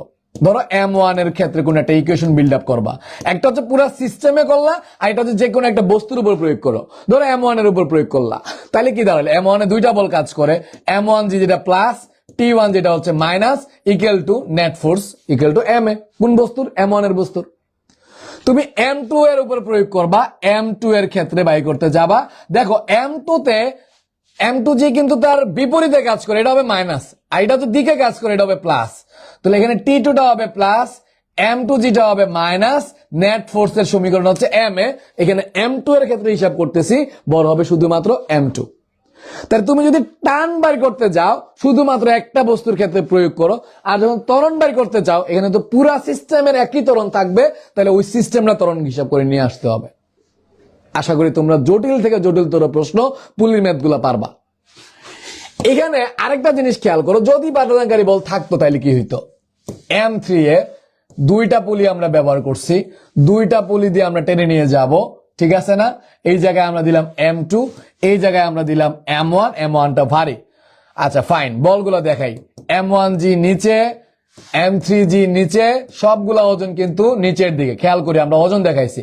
এরপরে দেখাই আমরা টান, M1 M3 একটা দড়ি দ্বারা বাঁধা আছে, M1 রে M3 এ টান দিবে, M3 রে M1 এ টান দিবে। M2 M3 এর মধ্যে আরেকটা দড়ি আছে, M2 রে M3 এ টান দিবে, M3 রে M2 এ টান দিবে। ওকে, প্রথমে দেখাইলাম ওজন, পরে দেখাইলাম টান। এরপরে দেখো কোনো বাধাদানকারী বল আসেনি, আমি বলছিলাম ঘর্ষণযুক্ত পথ, ঘর্ষণ বল আছে, ঘর্ষণ বল আছে। এখানে তলে যদি ঘর্ষণ বল থাকে, M3টা তলের উপর দিয়ে যায়, যেখানে একটা ঘর্ষণ বল আছে, ঘর্ষণ বল সবসময় গতির বিপরীতে কাজ করে। পুরা বস্তুরা যদি বাম দিকে যায়, গতির বিপরীতে ডান দিকে হচ্ছে ঘর্ষণ বল কাজ করবে। সো তুমি নেট ফোর্স হিসাব করো, নেট ফোর্স গতিপথের দিকের বলগুলা প্লাস, বিপরীতে বলগুলা মাইনাস, তাহলে M1G প্লাস হবে, T1 মাইনাস হবে, এই T1টা প্লাস হবে, তার বিপরীতে আছে T2 মাইনাস, F মাইনাস। দেখো না, T2 আর F দুইটাই বিপরীতে, এটা মাইনাস হবে। এখানে আসো, এখানে T2টা উপরের দিকে, তাহলে এই T2টা প্লাস হবে এবং সেকেন্ড M2Gটা হবে মাইনাস। আশা করি তো বুঝছো, তাই না? দেখো তো কি কি আছে, তুমি আগাইতে থাকো। m1g গতিপথের দিকে প্লাস, এটা বিপরীতে মাইনাস, এটা গতিপথের দিকে প্লাস, এটা হচ্ছে বিপরীতে, এটাও বিপরীতে, এগুলো হচ্ছে মাইনাস।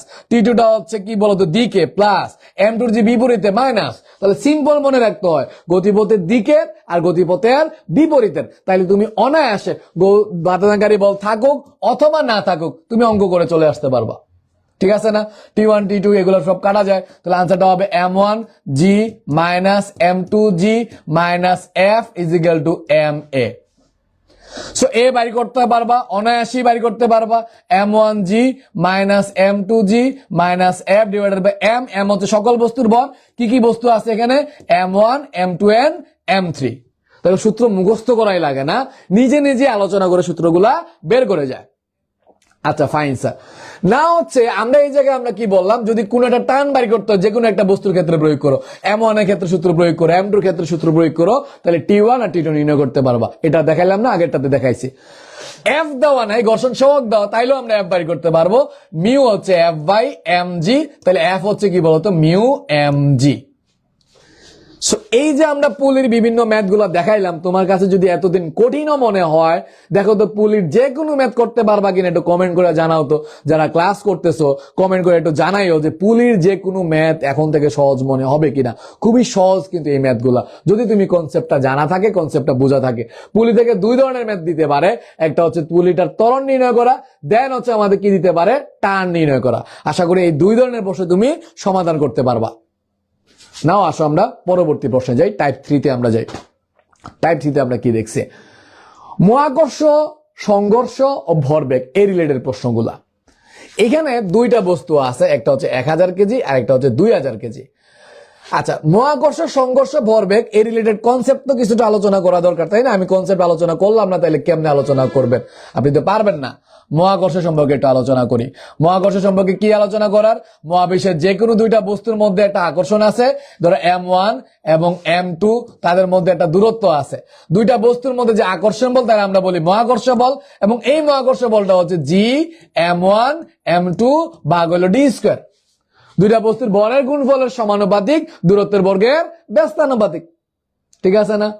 আচ্ছা, অভিকর্ষ, অভিকর্ষ সম্পর্কে আইডিয়া আছে? অভিকর্ষ, অভিকর্ষ হচ্ছে এই দুইটা বস্তুর মধ্যে একটা যদি পৃথিবী হয়, পৃথিবী হয় এবং পৃথিবী যদি কোনো একটা বস্তুরে আকর্ষণ করে, ঠিক আছে, মধ্য থেকে দূরত্ব ধরলাম ডি, আর যদি এইটা পৃথিবীর পৃষ্ঠে থাকে, এম্বরের বস্তুটা পৃথিবীর পৃষ্ঠে থাকে এই যে দূরত্বটা, তখন ডি ইজ ইকুয়াল টু কি হবে? আর।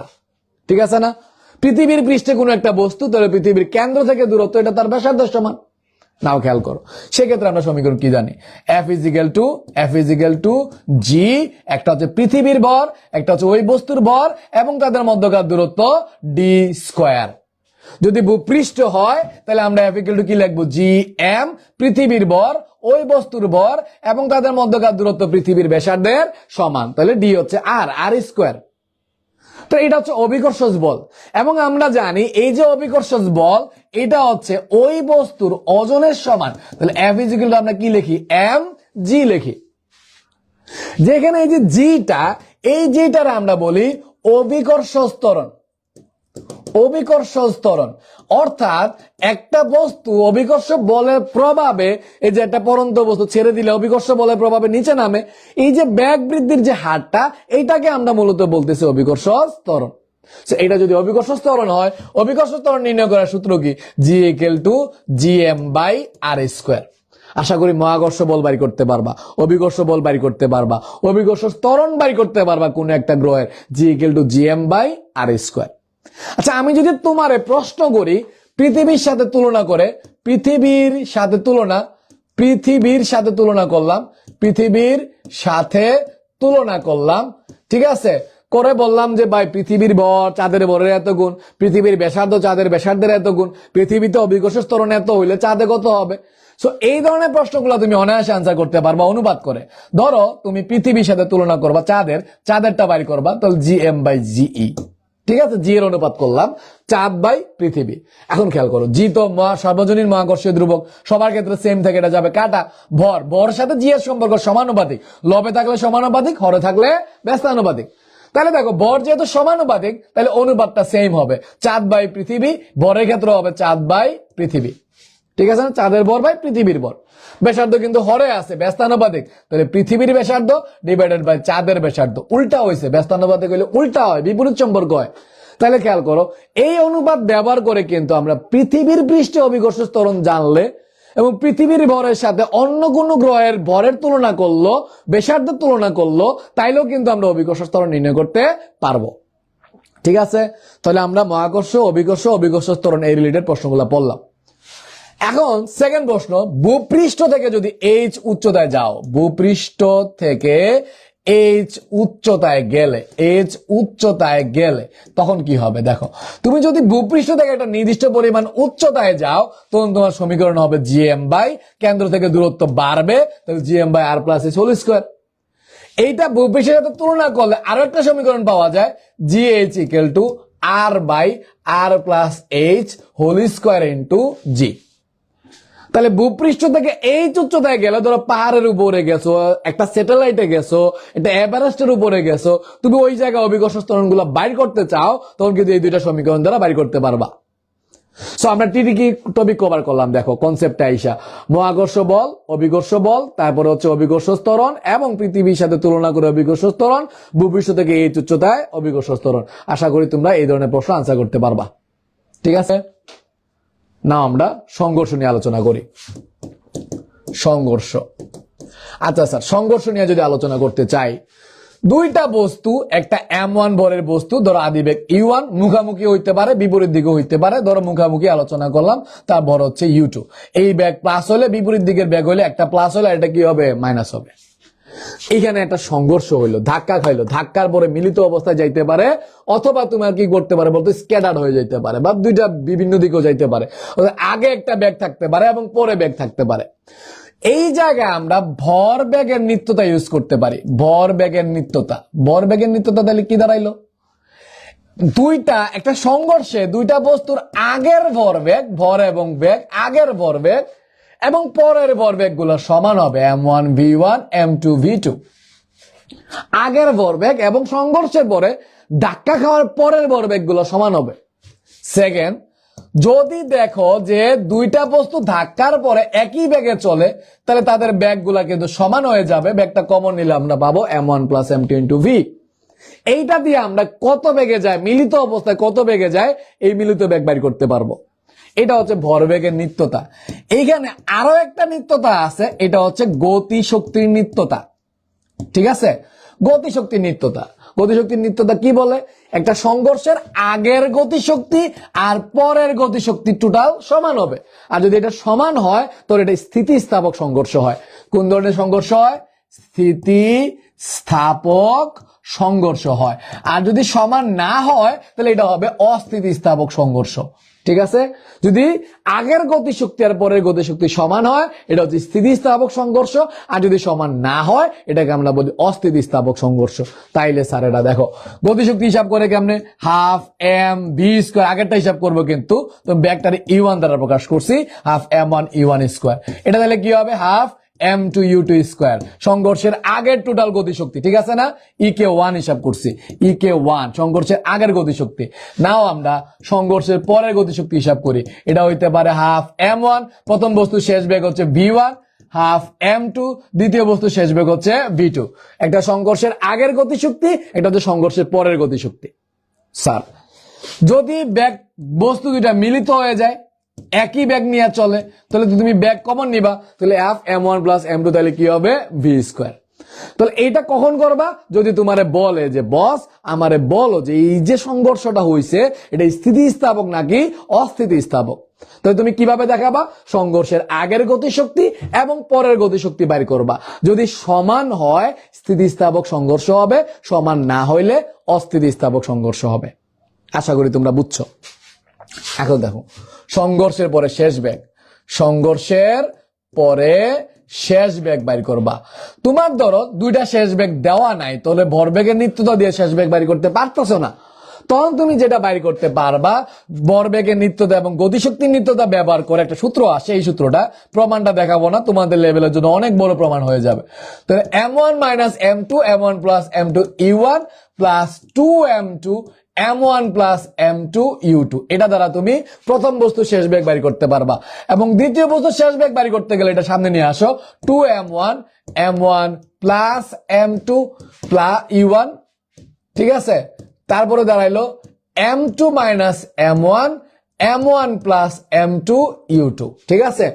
এই দুটা সূত্র দিয়ে তাহলে কি করতে পারবা, একটা সংঘর্ষের পরে প্রথম বস্তু শেষ বেগ এবং দ্বিতীয় বস্তু শেষ বেগ তুমি বাড়ি করতে পারবা, যদি তোমার শেষ বেগ বাড়ি করতে বলে। তাহলে সংঘর্ষের জায়গায় আমরা কয়টা জিনিস পাইলাম, একটা হচ্ছে ভরবেগের নিত্যতা দিয়ে আমরা বেগ বাড়ি করতে পারবো, মিলিত বেগ বাড়ি করতে পারবো, গতিশক্তির নিত্যতার ব্যবহার করতে পারবো, এবং আমরা সংঘর্ষের পরে শেষ বেগগুলো বাড়ি করতে পারবো। সো আমরা তাহলে এই দুইটা কনসেপ্ট গুলো আলোচনা করে ফেলছি, মহাকর্ষ, সংঘর্ষ, ভরবেগ, এগুলো আলোচনা করছে। এখন এই ম্যাথগুলো আমাদের জন্য সহজ মনে হবে, আশা করি মনে হবে। 1000 এবং 2000 কেজি দুইটা গাড়ি পরস্পরের দিকে এত এত বেগে গতিশীল, পরস্পরের দিকে গতিশীল, এদের মধ্যকার দূরত্ব দেওয়া আছে 1 কিলোমিটার। গাড়ি দুটির মধ্যবর্তী মহাকর্ষীয় বলের মান নির্ণয় করো, নিজে বাইর করতে পারবা, আমি আর করাচ্ছি না। F = G m1 m2 বাইকে দাঁড়াইলো বলো তো d স্কয়ার, মহাকর্ষীয় বল বাইর করতে বলছে। জি আমরা জানি 6.673 tan ইনভার্স 11, মহাকর্ষীয় ধ্রুবক যার মানটা ধ্রুবক থাকে। m1 প্রথম বস্তুর ভর হচ্ছে 1000, m2 দ্বিতীয় বস্তুর ভর হচ্ছে 2000, d হচ্ছে মাঝের দূরত্ব যেটা 1 কিলোমিটার, এটা বসায় আমরা অঙ্ক করতে পারবো আশা করি। আর করাচ্ছি না, সূত্রটা লিখে দিলাম। গাড়ি দুটির মধ্যে কত সময়ের পর সংঘর্ষ হবে, টাইমটা বের করতে বলছে, কত সময়ের পর সংঘর্ষ হবে এবং সংঘর্ষে কোন গাড়িটি শক্তির পরিমাণ বেশি থাকবে, সংঘর্ষে কোন গাড়িটির শক্তির পরিমাণ বেশি থাকবে। এটা তাহলে কি দাঁড়াইলো বলতো, সংঘর্ষের সময় ঘাত বল বাইর করতে পারা, সংঘর্ষের সময় গতিশক্তি বাইর করতে পারা, সংঘর্ষের সময় বেগ গুলা বাইর করতে পারা। সো এগুলোর উপরে কিন্তু ডিপেন্ড থাকবে। যার ভর বেগ বেশি হবে সে কিন্তু বেশি শক্তি প্রয়োগ করবে, ঠিক আছে না। যার ভরবেগ বেশি হবে সে হচ্ছে বেশি শক্তি প্রয়োগ করতে পারবে, তাহলে অপর গাড়িটা তাহলে কি হবে, ক্ষতির সম্মুখীনটা বেশি হবে। সো এগুলো আমরা এইভাবে সমাধান করতে পারি। সো গাড়ি দুটি কত সময়ের পর সংঘর্ষ হইতে হবে এটা আমরা একটু আলোচনা করি, কত সময়ের পর কত দূরত্বের পর সংঘর্ষে লিখতে হবে, এই ধরনের প্রশ্নগুলা। আচ্ছা ফাইন স্যার, তো এটা যদি আনসার করতে যাই, আমরা দুইটা গাড়ি 1000 কেজি 2000 কেজি 20 আর 30, ঠিক আছে। এটা একটু দেখি আমরা। 1000 কেজি m1 ভর, যার ভর হচ্ছে 1000 কেজি, m2 ভর যার ভর হচ্ছে 2000 কেজি, এবং তাদের মাঝে দূরত্ব যেটা এটা হচ্ছে 1 কিলোমিটার, ঠিক আছে। এখন আমি ধরে নিলাম তারা এই জায়গায় সংঘর্ষে লিপ্ত হয়, এবং এই যে জায়গাটা এটা হচ্ছে m1 থেকে x মিটার দূরে। তাহলে m2 থেকে কত হবে বলতো, 1 কিলোমিটার, মানে 1000 মাইনাস x মিটার দূরে, ঠিক আছে না। কোন জায়গায় সংঘর্ষ হইলো, ধরলাম এই জায়গায় সংঘর্ষ হয়েছে, এটা m1 থেকে x মিটার দূরে, m2 থেকে তাহলে 1000 মাইনাস x দিব আমরা, 1 কিলোমিটার মাঝে দূরত্ব না, তাহলে 1000 থেকে x বাদ দাও, তাহলে m2 দূরত্ব অতিক্রম করবে। এটার আদি বেগ মানে যে বেগে চলে সমবেগ নিয়ে চলে, এটা 20 ms ইনভার্স 1, এটা দেওয়া আছে 30 ms ইনভার্স 1, দুইটা বস্তু পাইলাম আমরা। তাহলে আমরা খেয়াল করো প্রথম বস্তুর ক্ষেত্রে m1 এর ক্ষেত্রে ঠিক আছে, প্রথম ধরনের প্রশ্ন সলভ করি। কত সময় পর সংঘর্ষে লিপ্ত হবে, কত দূরে যাওয়ার পর সংঘর্ষে লিপ্ত হবে, এই ধরনের প্রশ্নগুলা কিভাবে আনসার করবা। তাহলে আমরা m1 এর ক্ষেত্রে আমরা কি দেখলাম, x দূরত্ব অতিক্রম করে সমবেগে চলে, তাহলে আমরা দেখতে পাইলাম s = vt। তাহলে s হচ্ছে x দেওয়া আছে, v হচ্ছে 20 × t, সমীকরণ 1। m2 এর ক্ষেত্রে আমরা কি পাই দেখো, m2 কিন্তু একইভাবে সমবেগে চলে, s = vt, s যেটা দাঁড়াবে 1000 মাইনাস x = vt। এখান থেকে কিন্তু আমরা x এর আরো একটা ইকুয়েশন পাই, এটা হচ্ছে 1000 মাইনাস 30t, সমীকরণ 2।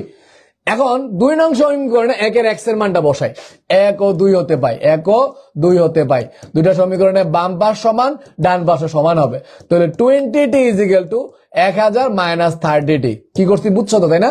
এই যে x এর মান 20t না, এখানে এটা বসাই দিলাম যে x = 20t। তাইলে খেয়াল করো, বা তাহলে এখানে দুইটা 30t পক্ষান্তর করলে দুইটা যোগ করলে হবে 50t = হবে 1000, ঠিক আছে।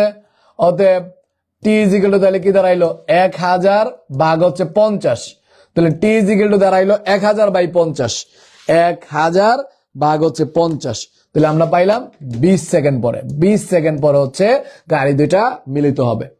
কত দূরে মিলিত হবে তুমি x বাইর করো, ঠিক আছে না। অতএব এক হতে পাই কত দূরে মিলিত হবে যদি প্রশ্ন করে, x ইকুয়াল টু আমরা পাইছিলাম 20t প্রথম সমীকরণ হতে, 20 ইন্টু টি কত সেকেন্ড পাইছি, কত সেকেন্ড পরে মিলে, 20 সেকেন্ড পরে মিলে, ওকে 20, তাহলে কত হইলো 400 মিটার। তাহলে 400 মিটার দূরে গিয়া মিলবে, ঠিক আছে না? M1 থেকে 400 মিটার দূরে গিয়ে মিলবে, তাহলে M2 থেকে 600 মিটার। তো এই প্রশ্নটা কি, কত দূরে এবং কোথায় গিয়ে মিলিত হবে, কোন সময় মিলিত হবে, এই ধরনের প্রশ্ন আমরা আনসার করতে পারবো। সংঘর্ষে কোন গাড়িটি ক্ষতি পরিমাণ বেশি হবে, তুমি দুইটা গাড়ির গতিশক্তি হিসাব করো, ঠিক আছে না? দ্বিতীয় প্রশ্ন, কোন গাড়িটা ক্ষতিগ্রস্ত বেশি হবে, কোন গাড়িটি, ঠিক আছে, ক্ষতিগ্রস্ত বেশি হবে, দুইটা হিসাব করতে পারো, ভরবেগ হিসাব করতে পারো, গতিশক্তি হিসাব করতে পারো। প্রথমে আমরা গতিশক্তি দিয়ে করি, দেখো M1 এর ক্ষেত্রে গতিশক্তি দিয়ে যদি করি, M1 এর গতিশক্তি বাই করব half M1 E1 square. Half M1 হচ্ছে 1000 কেজি ভর এবং তার ব্যাগ হচ্ছে 20 স্কয়ার। তাহলে দেখো গতিশক্তি কত পাইছি, হাফ 1000 ইন্টু 20 স্কয়ার। তাহলে গতিশক্তি পাইছি আমরা 2 ইন্টু 10 পাওয়ার 5 জুল। এটা হচ্ছে M1 এর গতিশক্তি পাইছি।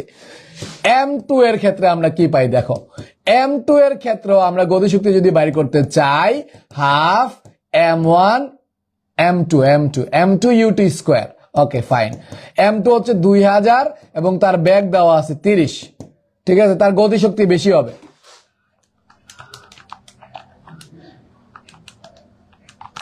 ঠিক আছে না স্যার?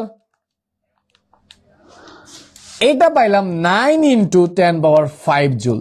তাহলে দ্বিতীয় বস্তুর গতিশক্তি বেশি, তুমি ভরবেগ হিসাব করে বলতে পারবা দ্বিতীয় বস্তুর ভরবেগ বেশি। তাহলে যেহেতু দ্বিতীয় বস্তুর গতিশক্তি বেশি, দ্বিতীয় বস্তুটা বেশি ক্ষতি করতে পারবে M1 এর। যার গতিশক্তি বেশি সে বেশি ক্ষতি করতে পারবে অপর বস্তুটাকে, যেহেতু তার গতিশক্তি বেশি। তুমি যদি ভরবেগ হিসাব করে বলবা, তাহলে বলবা যে M2 এর ভরবেগ বেশি, তাহলে M2 M1 এর ক্ষতি করতে পারবে বেশি। তাহলে আশা করি কে বেশি ক্ষতি করতে পারবে এই ধরনের আনসার করতে পারবা। গেল। এখন আসো, দুইটা মার্বেল A আর একটা হচ্ছে B, তাদের ভরবেগ দেওয়া আছে, পরস্পর বিপরীত দিক থেকে আসে। সংঘর্ষের পর মার্বেল দুটি কোন দিকে কত বেগে চলে। ওকে ফাইন, আমার কাছে দুইটা মার্বেল আছে, একটা হচ্ছে A মার্বেল ধরেন M1 এর, আর একটা হচ্ছে M2। আচ্ছা, এটা ভর কত 28 গ্রাম আর ব্যাগ হচ্ছে তোমার 25 ms/1, 8 গ্রাম মানে 0.008 কেজি, আর ব্যাগ হচ্ছে 25 দেওয়া আছে, 25 ms/1। ওকে, পরের যে বস্তুটা এটা হচ্ছে 2 গ্রামের 0.002 কেজি এবং যার ব্যাগ দেওয়া আছে 20 ms/1। তারা পরস্পর বিপরীত দিক থেকে আসে, তার মানে একটার আদিবেগ যদি প্লাস হয় অপরটা ডেফিনেটলি কি হবে, মাইনাস হবে। দিলাম। আচ্ছা, মার্বেলটি সংঘর্ষের পর মার্বেল দুটি কোন দিকে কত বেগে যাবে, দুইটা মার্বেল সংঘর্ষের পরে কোন দিকে যাবে এবং কত বেগে যাবে, এই জিনিসগুলো তুমি বাইর করতে পারবা। তো তোমার কি এখানে আসলে মিলিত বেগ বাইর করতে বলছে? যদি বলতো যে সংঘর্ষের পর মিলিত হয়, পরস্পর মুখোমুখি সংঘর্ষে লিপ্ত হয়, বলে নাই যে সংঘর্ষের পর মিলিত হয়। যদি সংঘর্ষের পর মিলিত হয় বলতো, তাহলে কিন্তু মিলিত বেগের অঙ্কগুলো করতে পারবা। মিলিত বেগ যদি কথা বলতো, যদি মিলিত বেগ বাইর করতে বলতো যে সংঘর্ষের পরে মিলিত হয়, তাহলে তুমি কি করতে বলতো, M1 U1 plus M2 U2 is equal two কি দাঁড়ালো, M1 plus M2 into V, ঠিক আছে না? বা মিলিত বেগ B equal to M1 U1 plus M2 U2 divided by M1 plus M2। এটা দিয়ে মিলিত বেগ বের করতাম। এখন আমারে কিন্তু বলে নাই যে সংঘর্ষে পরে মিলিত হবে, তার মানে আলাদা বেগে চলবে। তো আমরা প্রথম বস্তুর শেষ বেগ বের করব, প্রথম বস্তুর সংঘর্ষের পরে শেষ বেগ বের করব। আমরা কিন্তু সূত্র জানি, V1 সূত্র জানি, এই বস্তুটার ভর বেশি ব্যাগ বেশি, কিন্তু তো এই বস্তুটা ভর বেশি ব্যাগ বেশি, এটা প্রথম বস্তু, ভর বেশি প্রথম বস্তু, ভর কম দ্বিতীয় বস্তু। তাহলে আমরা ব্যাগ বের করব। ব্যাগের সূত্র কি পড়ছি, M1 minus M2, M1 plus M2 U1 plus 2M2 M1 plus M2 U2। আশা করি জায়গাটা বুঝছেন। তো আমরা যদি ম্যানগুলা বসাই, দেখো এটা আমরা পাইলাম হচ্ছে 8 গ্রাম 0.008, 8 গ্রাম মাইনাস হচ্ছে 2 গ্রাম 0.002, ঠিক আছে না? এটা আমরা পাইলাম। এখানে আমরা পাইলাম 8 গ্রাম 0.008 প্লাস 0.002। E1 কত পাইছি আমরা, E1 পাইছি 25 এবং E1 এর মান কিন্তু প্লাস হবে, ঠিক আছে, ইউ টুর মান মাইনাস হবে, যার কারণে এখানে আমরা অলরেডি মাইনাস দিয়ে দিলাম। M2 এর ভ্যালু যদি হিসাব করো, M2 এর ভ্যালু যদি হিসাব করো, তাহলে আমরা কি পাইলাম? এটা একটা অন্য কালার মার্ক দিয়া দেই, পরে কইবা যে ভাই এইটা কোন জায়গা থেকে আইলো। আচ্ছা, M2 দেওয়া আছে 2 গ্রাম 0.002, M1 হচ্ছে 0.008 প্লাস 0.002 ইন্টু U2 হচ্ছে কত পাইলাম? 20। আশা করি তুমি এই জায়গা থেকে V1 হিসাব করতে পারবা, V1 হিসাব করতে পারবা, ঠিক আছে না? V1 প্লাস হয় না মাইনাস হয়, এটা খেয়াল করো। V1 প্লাস না মাইনাস আসবে, এটা খেয়াল করো।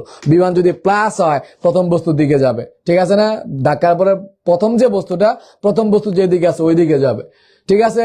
যদি মাইনাস হয় দ্বিতীয় বস্তুর দিকে যাবে। তুই প্রথম বস্তুর দিকটা প্লাস ধরছো, দ্বিতীয় বস্তুর দিকটা মাইনাস ধরছো। তো আমি আসলে মানগুলো হিসাব করতেছি না, তুমি নিজে নিজে করে নিও। আচ্ছা, দ্বিতীয় বস্তুর শেষ বেগ বাইর করবা, দ্বিতীয় বস্তুর শেষ বেগ, ঠিক আছে? এটা তাহলে সূত্র কি পড়ছো? V2 হচ্ছে 2M1 M1 plus M2 U1, হ্যাঁ, plus M2 minus M1 M1 plus M2 U2। এখান থেকে দ্বিতীয় বস্তু শেষ বেগ বাড়ি করবা। যদি তুমি দ্বিতীয় বস্তু শেষ বেগ প্লাস পাও, এটা প্রথম বস্তুর দিকে যাবে, মাইনাস পাও দ্বিতীয় বস্তু যেদিকে আছে ওই দিকে যাবে, কারণ তুমি অলরেডি ব্যাগের ডিরেকশন দিয়ে দিছো। কিন্তু প্রথম বস্তুর ব্যাগের দিকটা প্লাস, দ্বিতীয় বস্তুর ব্যাগের দিকটা মাইনাস, তাহলে শেষ বেগ প্লাস হইলে প্রথম বস্তুর দিকে যাবে এবং মাইনাস হইলে দ্বিতীয় বস্তুর দিকে যাবে। আশা করি পুরো ব্যাপারটাই ক্লিয়ার। তাহলে সংঘর্ষের পরে মিলিত হয়ে গেল, আশা করি ব্যাগ বাড়ি করতে পারবা। আর যদি মিলিত না হয়, সংঘর্ষের পরে ভিন্ন ব্যাগে যায়, তাইলেও কিন্তু আশা করি শেষ ব্যাগগুলো বাড়ি করতে পারবা, ঠিক আছে? তারপরে কি বলছে? ভরবেগ এবং গতিশক্তি সংরক্ষণশীলতার নীতি মেনে চলে কিনা যাচাই করো। আমার মনে এটা আমার না করাই দিলেও পারবা। ভরবেগের নিত্যতা যাচাই করবা, তাহলে কি হবে বলতো? সংঘর্ষের আগের ভরবেগ আর পরের ভরবেগ সমান হয় কিনা, ঠিক আছে না? গতিশক্তির নিত্যতা কিভাবে করবা? সংঘর্ষের আগের গতিশক্তি আর পরের গতিশক্তি সমান হয় কিনা দেখবা। যেমন ভর বেগের নিত্যতা হিসাব করবা, ভরবেগের নিত্যতা হিসাব করবা। ও স্যার, ভরবেগের নিত্যতা কেমনে হিসাব করতে হবে? সংঘর্ষের আগের ভরবেগ, ঠিক আছে না? M1 U1 M2 U2। সংঘর্ষের পরের ভরবেগ M1 V1 plus M2 V2। যদি সমান হয় তাহলে ভরবেগের নিত্যতা মানবে এবং এখানে মেনে চলবে, আশা করি মেনে চলবে। তারপরে আসে গতিশক্তির নিত্যতা। গতিশক্তির নিত্যতা, আচ্ছা, গতিশক্তির নিত্যতা কি বুঝাবে? গতিশক্তি নিত্যতা বুঝাবে সংঘর্ষের আগের গতিশক্তি half M1 U1 square half M2 U2 square, এবং সংঘর্ষের পরের গতিশক্তি, পরের বেগ হচ্ছে প্রথম বস্তুর বেগ V1 এবং দ্বিতীয় বস্তুর বেগ আমরা পাইলাম V2। সংঘর্ষের আগের এবং পরের গতিশক্তি যদি সমান হয় তাহলে গতিশক্তি নিত্যতা মেনে চলবে। এই ধরনের সংঘর্ষটা আমরা বলি স্থিতিস্থাপক সংঘর্ষ, ঠিক আছে? তাহলে আশা করি মান বসায় অঙ্ক করতে পারবা। আমি আর তোমাদের কাল ক্ষেপণ করতেছি না, অলরেডি অনেক লম্বা একটা ক্লাস হয়ে গেছে। তোমরা পুরো জায়গাটা বুঝছো, পুরো কনসেপ্টটা তোমাদের একবার রিমাইন্ড হয়েছে এবং তুমি এগুলো মান বসায় করার সক্ষমতা আশা করি তোমাদের আছে। এবং যদি মিলিত হয়ে চলতো তাহলে ওই সূত্রগুলো কিরকম হইতো এটা আশা করি বলতে পারবা। তখন মিলিত হয়ে গেলে শেষ বেগটা কি থাকতো ভাই? সেম থাকতো, V1 V2 একই থাকতো, তখন V দ্বারা প্রকাশ করতাম। এখানেও শেষ বেগটা কি থাকতো? সেম থাকতো, ঠিক আছে না? একই বেগে যাবে, দুইটা হাত এই দেখো মিলিত হয়ে যাচ্ছে, তাহলে একই বেগে যাচ্ছে না? তো মিলিত হওয়ার পর, মিলিত হয়ে গেলে সংঘর্ষের পরে তাহলে অবশ্যই একই বেগে যাবে। সো আমরা বলের পুরা জায়গাটা শেষ করে নিলাম। আশা করি যে টাইপগুলো আছে তুমি বলের এই পুরা টাইপটা তুমি ভালো করে বুঝছো, জানো এবং পুরো জায়গাটা দেখতে পারছো। তাহলে আমরা কি কি টাইপের ম্যাথ করলাম বলে? প্রথম টাইপের ম্যাথ করলাম আমরা বল এবং ঘর্ষণ বল রিলেটেড যে ম্যাথগুলো আছে, যেই ধরনের ম্যাথগুলো বিগত সালগুলোতে আছে এই জায়গাগুলো চেষ্টা করছি, ঠিক আছে? গ্রাফের প্রবলেমগুলো সলভ করছি, প্রত্যেক টাইপের প্রশ্ন একটা করে আনসার করছি। পুলির যে ম্যাথগুলো আছে, পুলির ম্যাথগুলোতে তোমাদের অনেকের সমস্যা হয়।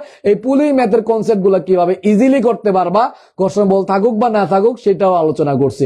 মহাকর্ষ বলের রিলেটেড কনসেপ্টগুলো রিকল করছি, অভিকর্ষ ত্বরণের কনসেপ্টগুলো রিকল করছি, সূত্রগুলো রিকল করছি এবং সংঘর্ষের জায়গাগুলো আমরা আলোচনা করছি।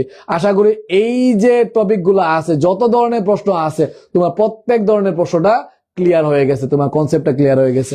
সো এইরকম ভাবে তুমি যদি প্রত্যেকটা চ্যাপ্টারের ওয়ান শট ক্লাসগুলো পাইতে চাও, তুমি এক ক্লাসের মাধ্যমে তোমার পুরো চ্যাপ্টারটা যত ধরনের ম্যাথ আছে, যত ধরনের সৃজনশীল আছে তোমার বিগত সালগুলোতে আসছে, তুমি হচ্ছে একবার পরখ করতে চাও, এক নজরে দেখতে চাও, ঠিক আছে না? তাহলে অবশ্যই কিন্তু ফলো করতে হবে আলামিন একাডেমি ইউটিউব চ্যানেল, আলামিন academy YouTube page, Facebook page, ঠিক আছে?